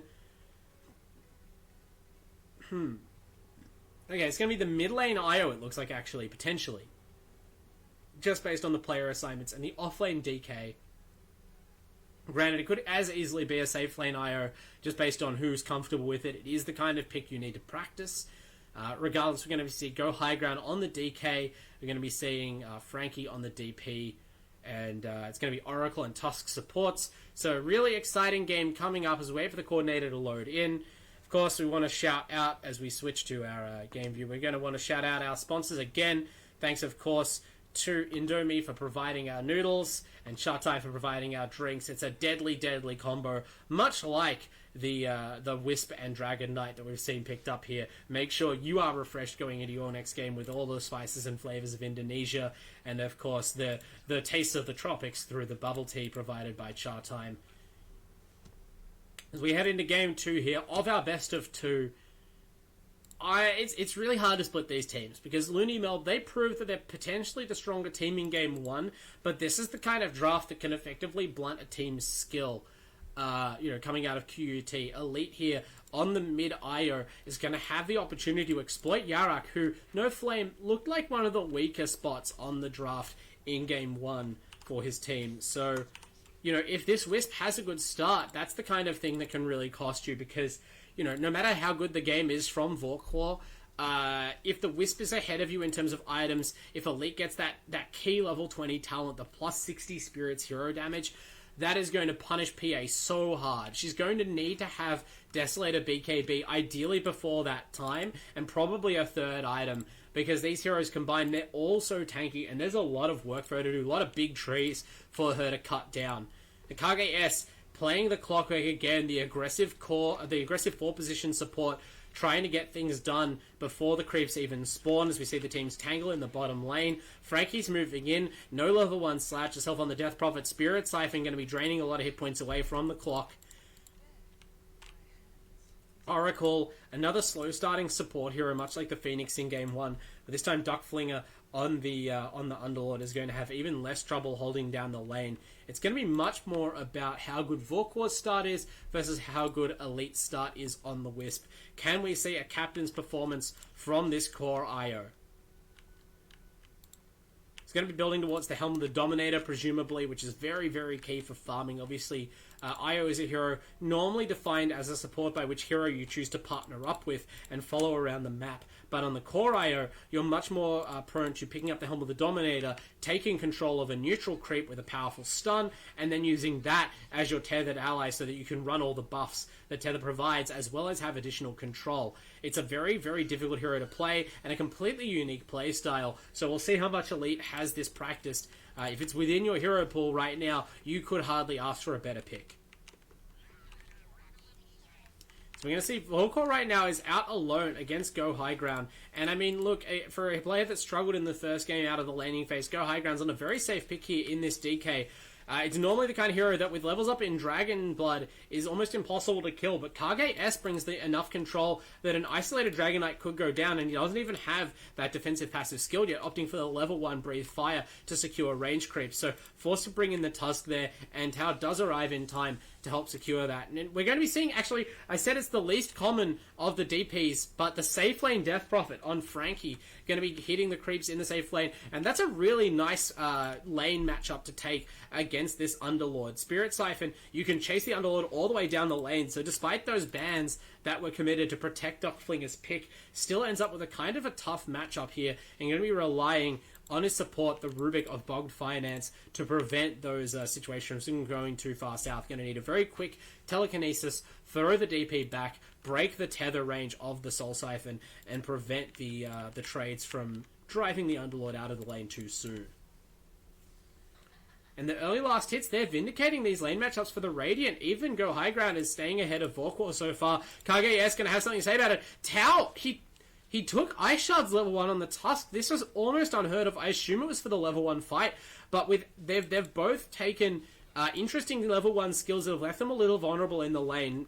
Fortunately, the hero is just so tanky, and there's enough regen there that they're not really being driven back. Yarak in the mid lane, really bruising, taking some tough trades with Elite's IO. They're both gunning for that early bottle. Yarak pops a salve, potentially in a position to deny a little bit of farm and delay this bottle. Level 4, a minute 4 rune is going to be important to say the least.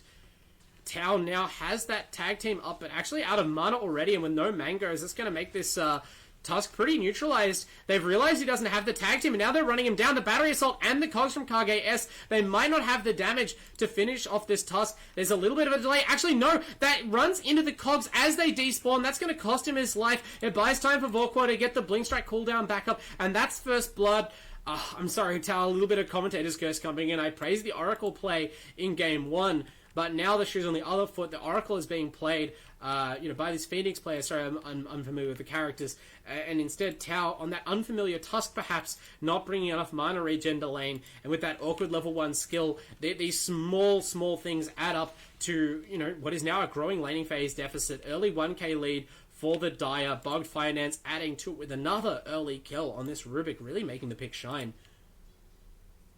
Go High Ground's got a double wave stacked up here on this DK, and this is something you can afford to do thanks to the Dragon Blood passive, making sure the creep equilibrium will be in his favor, but might be punished here. The Tusk is not in the lane, went deep to try and ward a creep camp or something, and left his DK alone. It's a very nice ice shots, but Vorkor has mana for the Blink Strike, so Go High Ground just goes down, and again, I'm not so sure about this play. A little bit of lacking coordination from the QUT offlane. They did not have their Tusk there to defend the DK while he was doing something extremely dangerous, like stacking up multiple creep waves. And now Tao just sort of wanders into the lane alone by himself. What do you expect to have happen? KGS goes on you again with the battery, again with the power cogs. Now granted, this is deep enough and close enough to the tower. The positioning's a little bit awkward to go for the kill, but KGS, he's not concerned at all. Forces out the Tusk self, takes an easy trade, and now this Dire wave is going to crash into the tower. Can High Ground get these creeps that, already so much has been sacrificed for?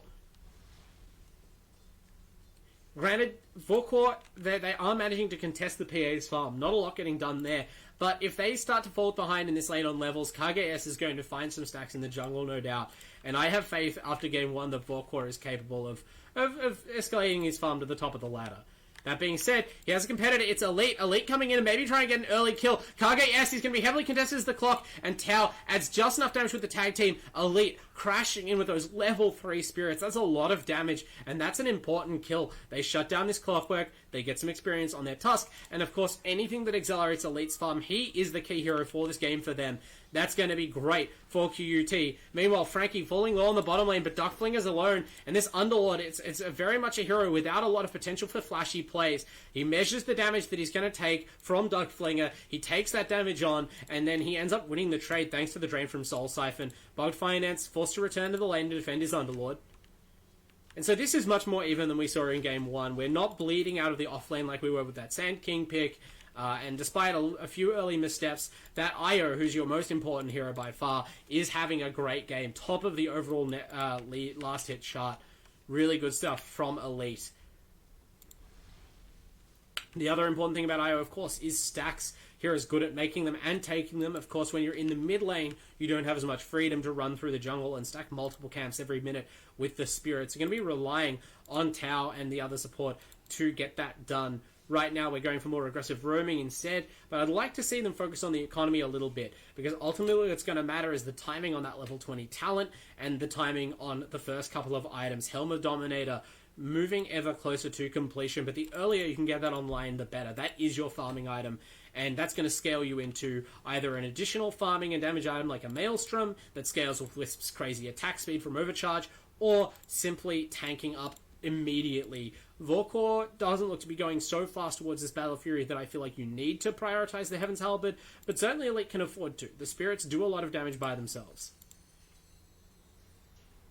So what can Yarak do? Like, we're already talking a lot about how Elite's Io is going to contribute to this game and progressing towards the point where that hero is really going to start to kick in and, feel its true force. This Puck now has level 6, potential to teleport to top lane. You really are looking for these sorts of rotations. I'd love to see the scroll, but it's the Rubik who teleports first. Yarak's sitting in the mid still, so this is not quite as intimidating, especially for a hero that's as tanky as Dragon Knight. They have a lot of control between KGS and Bugged Finance, but they've already used the disables on the clockwork. Tao goes for a bit of an optimistic teleport and just gets picked up by the telekinesis, so they may get a kill out of this after all. It's a level 3 Tusk running for his life, but with the battery assault coming off cooldown, his best hope is to deny himself to the potato and the tomato. Not going to happen. Bugged Finance on point with the Fade Bolt. So maybe there was an opportunity for the Tusk to just slip away there instead of going for the teleport right in front of the support with a stun. But I'm surprised Yarak did not TP. They are keeping this Puck in the mid. He wants to farm. maybe he's a little bit concerned after game 1 about his overall impact, because his Void Spirit did, I don't know about rotating too early because that lane wasn't going well, didn't end up doing too much in the fights with the itemization he had. Dark Flinger, his lane's been going well so far, but with Bug Finance out of the lane for a prolonged period of time, that's a green light for Frankie and his supporting Oracle to go for that kill. They chase him down the lane, they finish the job. Level 3 Spirit Siphon is enough, so that's Underlord dying. I don't think it's Panic Stations just yet. Maybe needs to go ahead and pick up some boots to go with the Hood of Defiance.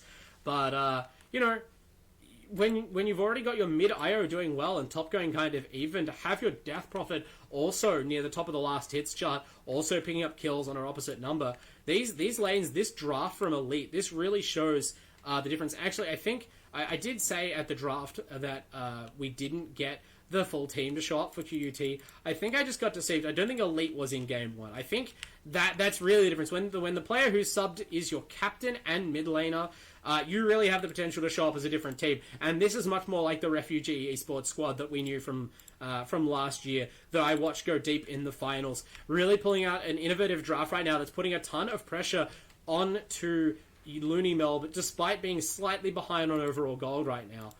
We've got Go High Ground. He's progressing towards a Meteor Hammer, which is a really nice pickup for this offlane Dragon Knight. Like, the hero, even in a more farm-oriented role, sometimes struggles to accelerate out of the early game. You need a lot of items all at once. You generally need stats. You often need a Shadow Blade or a Blink Dagger to try and make use of your stun. And so instead of focusing on just being a stun bot, kind of like the old offlane Strength Morphling, you can at least prioritize a part of your hero that's easy to bring online and will reliably contribute. You're gonna have the damage from this Elite IO and from this Death Prophet Exorcism. So why gamble with your third core when you can go for something reliable and effective? And Go High Ground is going to be gunning for these towers, but first they're going to put the pressure on a Vorkor, maybe get a little bit of revenge for the first game.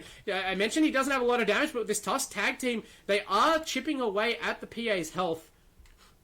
It's mostly just to push her off the tower so that now they can get in some good early damage. The Corrosive Breath from the DK does work on towers, so that's going to be punishing her for the retreat, as well as punishing the Dire if they don't rotate any further heroes up here. They've kind of left Vorkor on an island, and unlike in game 1, he hasn't dominated the opposing offlaner enough to really make that work in their favor.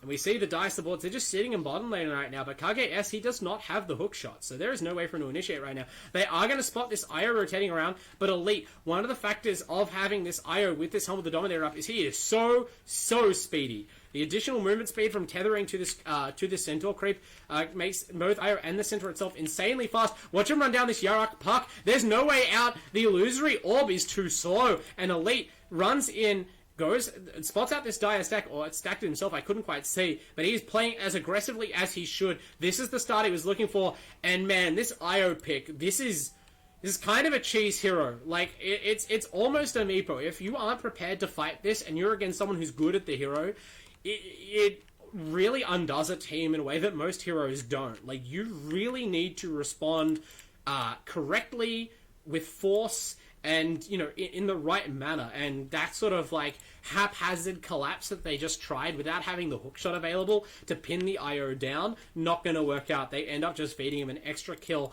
And this Yarak Puck still hasn't contributed to the game, really. That was, like, the first time he tried to rotate at all, and it ended up in his own death at the hands of Elite, who, by the way, is not stopping Wisp. Hero with almost no cooldowns. The only spell with a notable delay is his Relocate, which is used, you know, just to go harder. It certainly doesn't affect your combat potential. So Wisp, having just, you know, moved into the Dire triangle and made it unfarmable, punished the Puck. Now they're going to be putting pressure on mid lane, even as we see Frankie move in on bottom tower with the Death Prophet. Meanwhile, Go High Ground has taken out the Dire tier 1 top with that Meteor Hammer. Vorkor powerless to stop him, and they've identified the weakness of this Vorkor PA. Unlike the troll in game 1, where Vorkor made that really canny rotation, armed with only a B Fury. Even if he had the B Fury this early on the Phantom Assassin, there's no way this hero is making that same rotation into a full team fight. And so they know they have a window. Nevertheless, they do need to watch their positioning on their supports. The Oracle is punished. Yarak finally makes a successful play.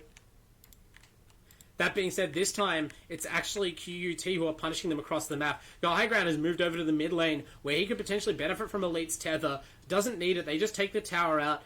with the chipping away with the corrosive breath. And so just like that, 2 tier 1s are down for the Dire. The gold lead is back in favor of the Refugees, and they have their say of what goes on the map right now. Elite is completely setting the tempo of this game, chasing Vorkor into his tower with a double damage rune. Vorkor not expecting the double damage. He didn't realize the burst damage would be so strong and gets a little bit unlucky on his fade procs. Only dodged 1 Wisp auto attack. Elite gets him while he tries to teleport out. Now the team has collapsed, but Elite, he runs the creep up to the high ground. He tries to tether to it. It's some fancy footwork. It's not quite enough. That was essential that they kill and punish the Wisp there. He was getting so much off the map. Top of the farm chart by a mile. I'm sure he's also top of the net worth chart. Yeah, 1,200, 1,300 gold ahead of the puck. The top 3 net worths are all Radiant Claws, which makes sense when you consider that I think they're looking to pick up their 3rd tier 1 to none.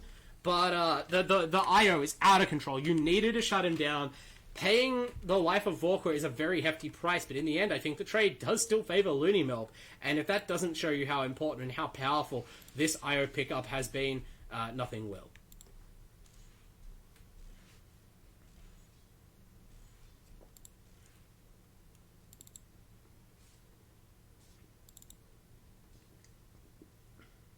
So we settle a little. A lot of aggression post-landing phase. Now that the tier 1 towers, the easy pickoffs of objectives are mostly gone for the Radiant, they're falling back to farm, and of course the Dire are trying to farm their way back up to a more powerful timing of their own. So let's quickly check in on the items. Elite is going to go for the Aghanim Scepter, which of course is the next part of the essential IO build. He's gunning to have that, and then at level 20 he goes from having, these spirits right now are a potent nuke but a long cooldown. Then he suddenly has constant spirit nukes. Then he has massive constant spirit nukes. And all of that combined with some significant damage output and incredible tankiness, it creates the massive threat that is core IO. Go high ground, he's going to go for a Blink Dagger. If they can pick up this tower in the tier 1 at bottom, he'll have it. And that's going to make this Dragon Knight a really threatening kill generator. Like, forget about this Tusk need to roll in on the kills. Go high ground, blinking in as like a super tanky offlaner, stunning a target with Dragon Tail. That then guarantees the Meteor Hammer stun, or at least forces counter initiation to block it. And that's going to make Vorkor's farming life very difficult, especially since Vorkor is still only trying to finish up the Battle Fury. It's a bit of a slow timing, and even this bottom lane is not safe. He's been spotted out by Frankie's Death Prophet. They're bringing in the Tusk. They're bringing in the IO. The tether to Frankie is going to cut Vorkor's route of escape. Vorkor immediately realizes he needs to go for the high ground. The IO doesn't have a stun, and he's going to get out in time. Really, really smart play from Vorkor. That's the player we saw dominate Game 1. Now we have to see how well he can play from behind, but that was smart stuff. You realize that only Elite was likely coming from that direction, took the bet that no other heroes had teleported to the shrine, or the outpost. They were teleporting to the tower, and Wisp can do a lot of things right now, but having just tethered over to the DP, it's unlikely that there was a stun waiting on the high ground, and the teleport pays off. So really important that you do not die there as you attempt to finish your Battle Fury as Vorkor. But it's still, slowing down your farming again. You came to the bottom lane, you got to hit a creep camp and a half, and then you're forced to desperately teleport away. You almost didn't profit from it at all. In the meantime, the Radiant are farming all 3 lanes because their cores are all so tanky. They're really punishing the low damage of these Dire heroes, right? Like Rubik. Clockwork is a good ganker, but doesn't have tremendous damage output, and especially if his initial burst of damage can't bring the target down. The battery assault's basically all he's got. This Rubik certainly doesn't do a lot of damage in the early game. Only has the 1 nuke, very low auto attack potential. Duck Flinger, another mostly defensive controlling hero, has itemized that way as well. The puck can front load some damage and has gone for a Veil, so they understand that they need to do everything they can to up their damage in the short term. Good item choice by Yarok. But, even this PA, much less of a fighter early on than even the Troll Warlord. And, you can see that Vorkor's been forced to play a lot more safely and passively in terms of how he goes for farm. That's delayed the Battle Fury, and that will further put his team on the back foot as QUT Refugees try to run them over. Now we're going to see the first ganking play from Go High Ground, but his support is not going to get there as quickly as the Dire. They're right under the tier 2. Immediate Dream Core from Yarok might have been a little premature, and maybe now they sniff an opportunity. We see Elite come in. He's got Relocate running, so he's going to dive like a madman on this IO. They are going to take out Kage S. That's all they could get right now. He actually relocated in with the double damage room bottled, so brutal stuff. Guaranteed to get at least 1 kill, and almost unlucky not to get more. Yarok really needs to save that Drain Coil, because IO has almost unfettered mobility in the fights. One of the very few ways they can, kind of stop Elite just running down his target of choice with superior move speed and turn facing. is that Dream Coil. And when you commit it on just a Dragon Knight who's already used all his spells, you really give a green light to a team like QUT. They are not going to miss that opportunity. Now, Go High Ground turns the Meteor Hammer on the Tier 2 tower. He's just been sitting in this top lane, pushing it in, knows he's not under threat from really anyone on the Dire, especially alone, and he is rewarded with eventually taking that tower. So a big, big turnaround from the Sand King play in Game 1. This is much the same style that Go High Ground wanted to play in the first game, just the hero matchups and such, and how the laning phase went kind of denied the opportunity. Now we're seeing some good, dogged off-laner play, really being a strategic thorn in the side of Looney Melb. Frankie didn't even need to commit the Exorcism, so they're potentially going to hold that for level 2. They could easily also fall back on Roshan, especially since Elite is gunning down this Stars Tier 1 tower in the bottom lane. He's drawing the entire Dire team over, and this is the kind of map mobility that Wisp provides, another one of its advantages. They could easily relocate or simply TP scroll up to top lane right now and take advantage of a completely empty top side of the map to do Roshan. And getting this Aegis up on the IO would further guarantee the quick progression towards level 20. The Aghanim Scepter is already online. The Essence Ring is a great pickup, but I guess Elite holding onto the Nether Shield to increase those spirits damage shows how good that his game is going, that he does not feel even threatened by death. They ping the IO. They know that it's essential to kill him. He's 4 levels away. You can see through the book, the experience tome, not for the supports of this game. Elite has that queued up. It is all in on getting this IO power spike as quickly as possible because it's so game-breaking. And, they finally get the initiation from Kage S. I was waiting for it to happen, but they wait so long. The lead has already killed off Yarok, and he is completely isolated now. His team can't quite get in there. Very good control. We see how powerful the clockwork is specifically for defeating the IO, because Elite's main answer to that sort of thing, he can't get the relocate off. He tries to tether out to his team, and as he tethers out of the cogs that are blocking his movement, even when he reaches the outside with the tether movement, it gets cut off by the pushback effect. So it's very difficult for Wisp alone to escape from those ganks. But that's, I think, still only the second time. Yeah, the second time he's died. He's 4-2-2. Considering that the rest of his team is also dominating this game, I don't think that's enough. I really feel like they need to be more proactive in smoking up and fighting this IO. But the team that they drafted was so...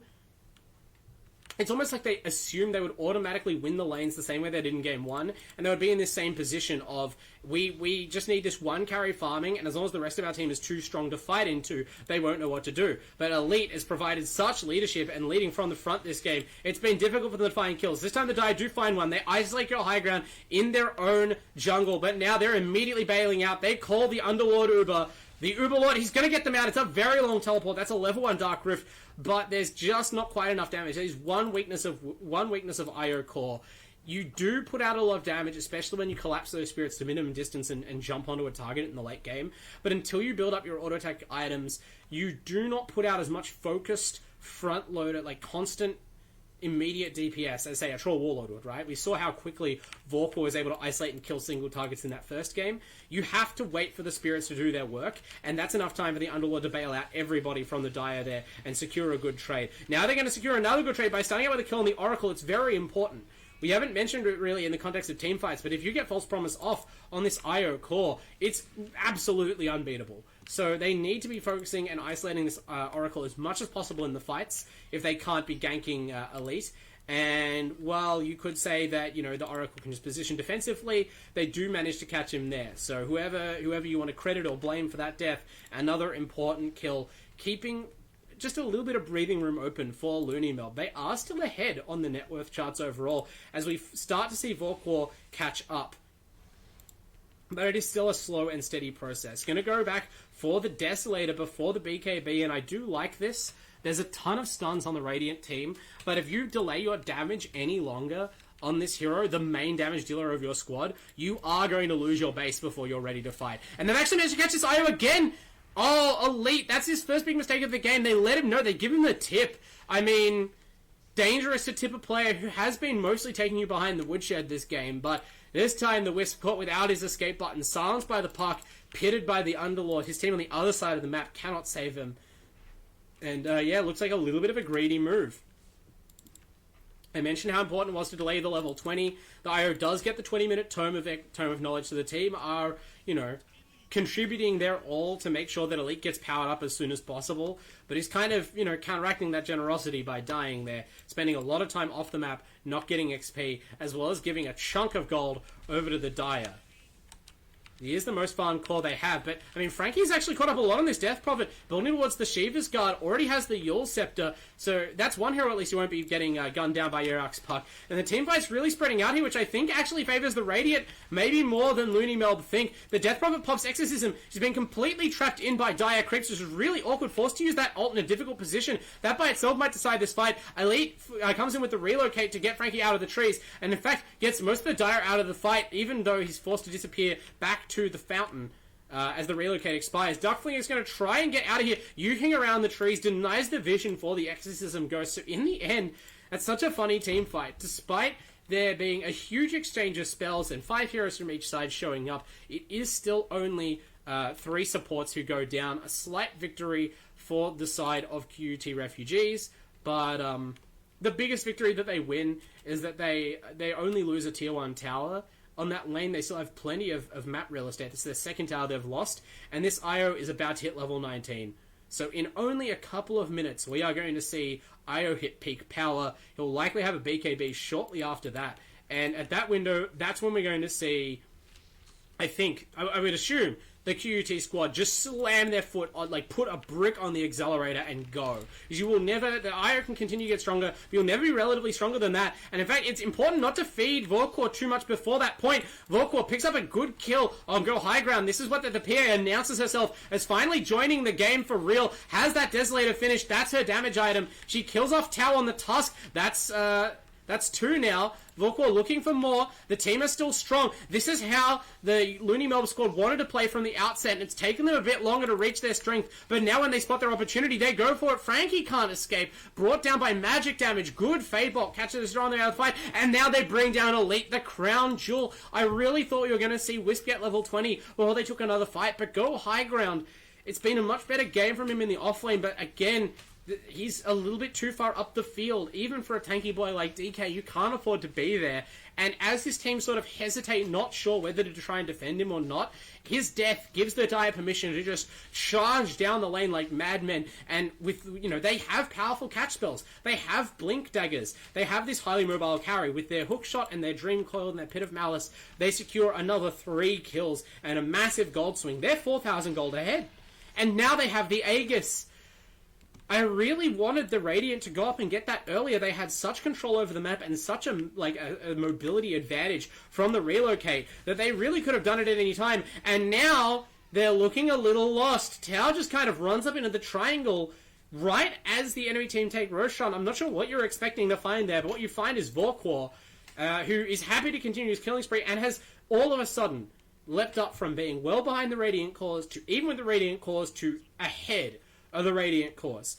All of the hard work that Elite had done throughout the game, all of the diligent farming from Frankie's Death Prophet to keep this hero, to get to the Shiva's Guard, this really important combination of defensive items that the team needs, is now in danger of being undermined because its Phantom Assassin is also hitting a peak of power unbelievably ahead of the IO. Still 3/4 of a level away from 20. The experience requirement goes up every level. And, when you don't have that available, that Spirit's talent is such a jump, right? 60 Spirit's hero damage. That is like that's a 66% increase on the base damage of the spell. That's insane. That's like an extra 2 or 3 levels in your main damage source, right? Like it can't be summarized how different a level 19 IO core is from a level 20 IO core. Can't be overstated rather. And what can't be overstated also is the threat right now that they're going to lose a top lane of Rax before that level 20 IO is ready. He's only halfway. His team has to come back and fight, and this must be so annoying. Elite really was cruising, really was on the trend, but Vorkor's timing has come good with that devastating rundown team fight. I can't even really call it a team fight, but that spree of kills following the Radiant back from the mid lane tier 2. The Dire have picked up everything they need to strike a critical first blow. They take the top melee barracks off the map, and just like in game 1, with only that melee barracks taken, they retreat. They do not give their opponents any chances. And that's a kind of discipline you don't always see, even from very highly skilled teams. So granted, the highly skilled teams are probably good enough to not get punished. They're maybe just able to cut it more fine. But I admire the determination, like in a game where you know the kind of knife edge you're resting on, right? Where you know that your opponent is right on the precipice of fighting you. And you don't know, by the way, how close Elite is to just relocating at level 20 and decimating your team. Better to just take that important melee racks and then back off. You can come back for the range one later. KGS, they're going to take this fight though. He flies the Oracle, takes a couple of pump fakes on the hook shot, strikes true. And speaking of striking true, Vorkor one-shots the Oracle. The Desolator crits coming through. Has the Titan Sliver now. That's a massive, massive pickup. The BKB isn't ready yet, and I was going to say that there's a danger, as Elite has finally hit level 20, that you could relocate in on top of this PA and in the space of one disable blow her up. But this item not only shortens the duration of the disables from the Radiant, it provides critical magic resistance to the Phantom Assassin. When you combine that with her inherent evasion from Blur, the fact that she has the Aegis on board, and the defense from the... Is that a stolen Forest Promise? It looked like it was a stolen Forest Promise, so good job Bogged Finance. But yeah, the defensive abilities of the PA stack up really well now against the IO, as especially she also picks up the BKB. So now you have that trump card against the IO, and the IO is going to need to go back and grab more powerful attacking items to threaten the PA. It's going to be more about isolating the rest of the team and perhaps relying on something like the Exorcism damage to eventually bring PA down while she's controlled by the DK and the Tusk. And that's a viable game plan, but they're not executing that right now. Instead, Go High Ground is juking around in the dire trees and eventually being run down by Yarak and KGS. Celebratory tap on the butt from the Bullwhip there. Yarak hasn't had the loudest game on the puck, but hasn't been as quiet in game one either. This has been a much more steady, solid hand from the mid lane, contributing to his team just when they need it with that extra control and mobility as well, scouting out these split push heroes. So the balance of power swings decidedly back in favor of the Dire, just when it really looked like QUT were going to really execute a powerful game plan here. They've faltered at the final hurdle. And that's not to say it's over. They're picking up some powerful neutral items. I think they just obtained a Cloak of Flames. No, that was the Dire. Okay, so no such item for Elite, but the Elven Skin Cloak wouldn't even be a bad idea for this core IO if he wants it. For now, he's going to hold on to the Nether Shore, that bonus magic damage, a priority. And this is going to be the first big fight with that level 20 Wisp. Yarok coming in there. Maybe KGS could have warned off his puck. They're trying to get him out right now because Yarok realizes that this is not the fight you want to take.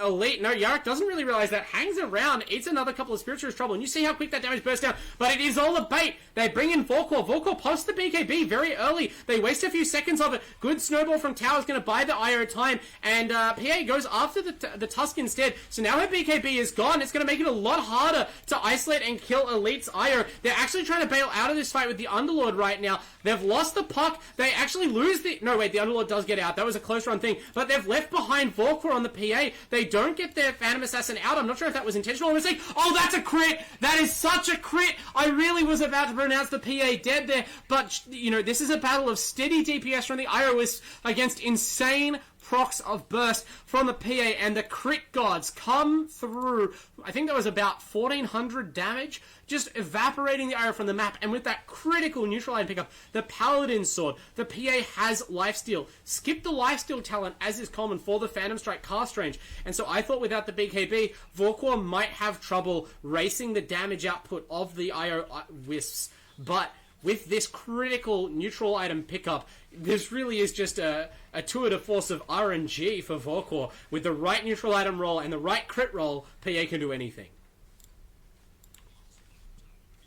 And now a second lane of Rax is under massive threat. That really, it didn't feel like it originally. It sort of felt like it might just be a bit of a scrap in the jungle. But that may have actually been the fight for QUT. That was Elite's first real chance, and by its nature, best real chance to flex the powerful core IO timing. And due to a bit of bad luck and some good positioning from the Dire team, it doesn't pay off. And given that they lost that, if they only lost one lane of Rax, I'd still kind of be rooting for them. But they already gave up that top lane kind of unnecessarily early on, and so now they're 2 lanes of Rax in the hole, and that is pretty brutal. IO is great at pushing out creep waves, but he still needs to farm several more items to keep up with Vorkor right now. He's gone back for the Kaya, which is interesting, maximizing the magic damage output, really trying to nuke these heroes down in the short term. I don't mind the idea. Maybe that's enough to turn this fight. We see it's the Death Prophet who looks to be actually picking up a halberd, but that's not ready yet, and instead they just have to try their luck against Volkor's PA. It's not working out. There's no Divine Rapier, but you wouldn't be blamed for calling that there might have been one with how fast those two supports die. Tau and Oracle both in the grave. Yarak distracting them on the backlines with the puck, buying Volkor time to slip away, because now he's kind of isolated. Oh, okay, the initial miss doesn't end up mattering. Godlike Spree, fed back to Elite's Io. This could be bad. He has picked up the Elven Tunic that is very important, provides vital physical damage stats that he can use to trade with the PA like an ordinary carry, and as well as the movement speed that you need to run down heroes with these spirits. Relocates in to go for the Rubik, forces out the cogs to protect the other support. Now they turn onto the Underlord. The relocate is going to take Frankie back to base. No, they detether. Good timing. Elite actually it teleports him back. That was so perfect. I don't think Duckflinger realized exactly where the IO relocate was, and he ended up running away from the IO back into the IO. So Elite finally gets the great team fight they were looking for, demonstrates the power of this IO, and there is still room to grow, but there's still 2 lanes of racks down. And their third lane of racks is completely exposed. In fact, these creeps are going to finish off this range barracks, most likely. There's no one here to defend it. Frankie is just kind of missing these creeps in the mid tower, clearing up the bottom lane instead. So a bit of maybe there was a little bit of fatalism there, that, you know, the range barracks doesn't regenerate, it's too hard to defend, but they do just kind of lose one of their 2 surviving racks for free. So a single melee rack standing between the Dire and Mega Creeps. And this is starting to look a lot like game 1. QUT, they're ready to stabilize. This time it's weird to think that because they were seemingly ahead for most of the game, but both games, their mid laner has been their shining light, and then a few key deaths right on the cusp of their most important timing have just opened up the window a crack for Looney Melb to leap through with confidence and grace and put themselves way ahead in terms of like building collateral. And that's the only real scoreboard in Dota, right? It's lanes of racks. It's 2-0 right now, 2.5-0 if you'd like. And if you got 3-0, I think your win rate still, even today, is like 90%, maybe higher. This isn't the most hopeless scenario should the Radiant give up Mega Creeps, but you'd much prefer not to. And they must be kind of ruining the mistakes that led them to kind of miss this timing that they looked so poised for, and especially to give up that top rack so early and seemingly so cheaply. Now, they're so concentrated on pushing out their base, it seems likely that they will miss the spawn timing on the Roshan. They will not have a big window to contest. The Dire are basically camping on it. This Desolator PA will not take long to bring it down at all. And once they have the Aegis up on Vorkwar,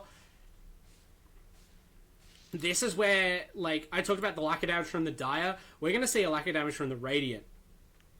In fact, it seems... Is she going back for a heart? It almost looks like we're going for a heart here on the PA, which would be really interesting. Oh, actually, no, sorry, what am I talking about? This is a Vanguard to complete the Abyssal Blade.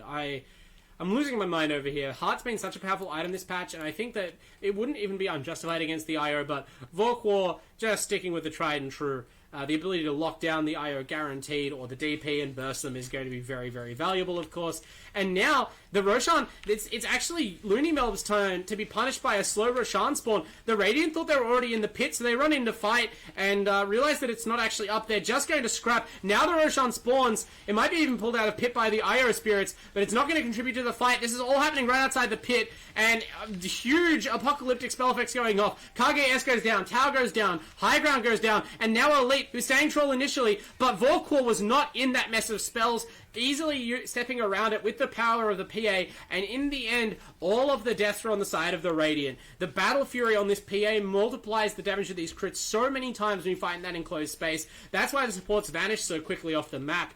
And Rubik has even stolen the Exorcism. I've never seen this. The flock of Rubik's Cubes going off right now is a little bit of an indictment on Frankie's play. You really should not be having that spell stolen, but sometimes you don't get the chance. Maybe you're bashed as the Exorcism goes off. I think it was maybe just a single-minded dash towards the pit, and the Rubik waiting in the wings was able to pick up that Exorcism and really turn the fight around. So huge plays again by Bogged Finance, justifying that Rubik pick, finding the spells to steal even if they're not the common ones.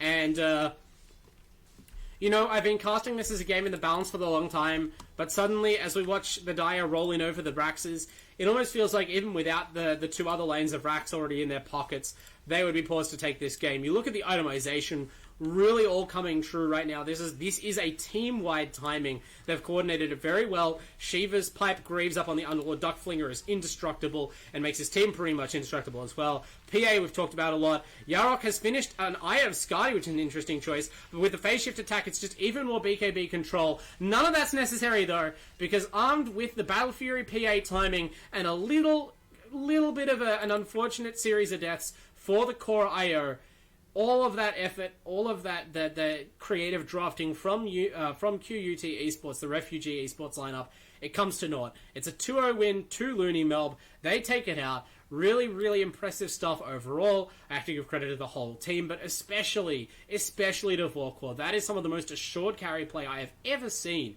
in the Australian Esports University League in this or any season. I'm excited to see Looney Melb continue to perform throughout the season. There is room to improve. Yarak on the puck did not cost his team the victory by any means, but that, you know, if you're going to step up in any department, it would help to not allow the enemy mid laner, you know, the chance to outscale your core when you're relying on Vorkor so much. Duckflinger, hard to fault the gameplay, really. I was questioning of the picks, but both of those were made to work. Blocked Finance, terrific stuff on the Rubik. Seems like a real comfort here of him. And KGS, great aggressive play both games. So an almost complete unit out of Looney Melb. I'm sure they'll be contending late into the season. We'll have plenty more chances to watch them and Refugee Esports. You know, they did have to play game 1 with a standing in. Game 2 was much closer, so don't count them out by any means. It's going to be a long season here at the Australian Esports University League. Shoutouts to Chart Time and all our other sponsors for making that season possible. And I will no doubt be back next week or in the weeks to come to bring you more of this exciting Dota 2 action. But for now, I've been the Wandering Bard. I'll see you later.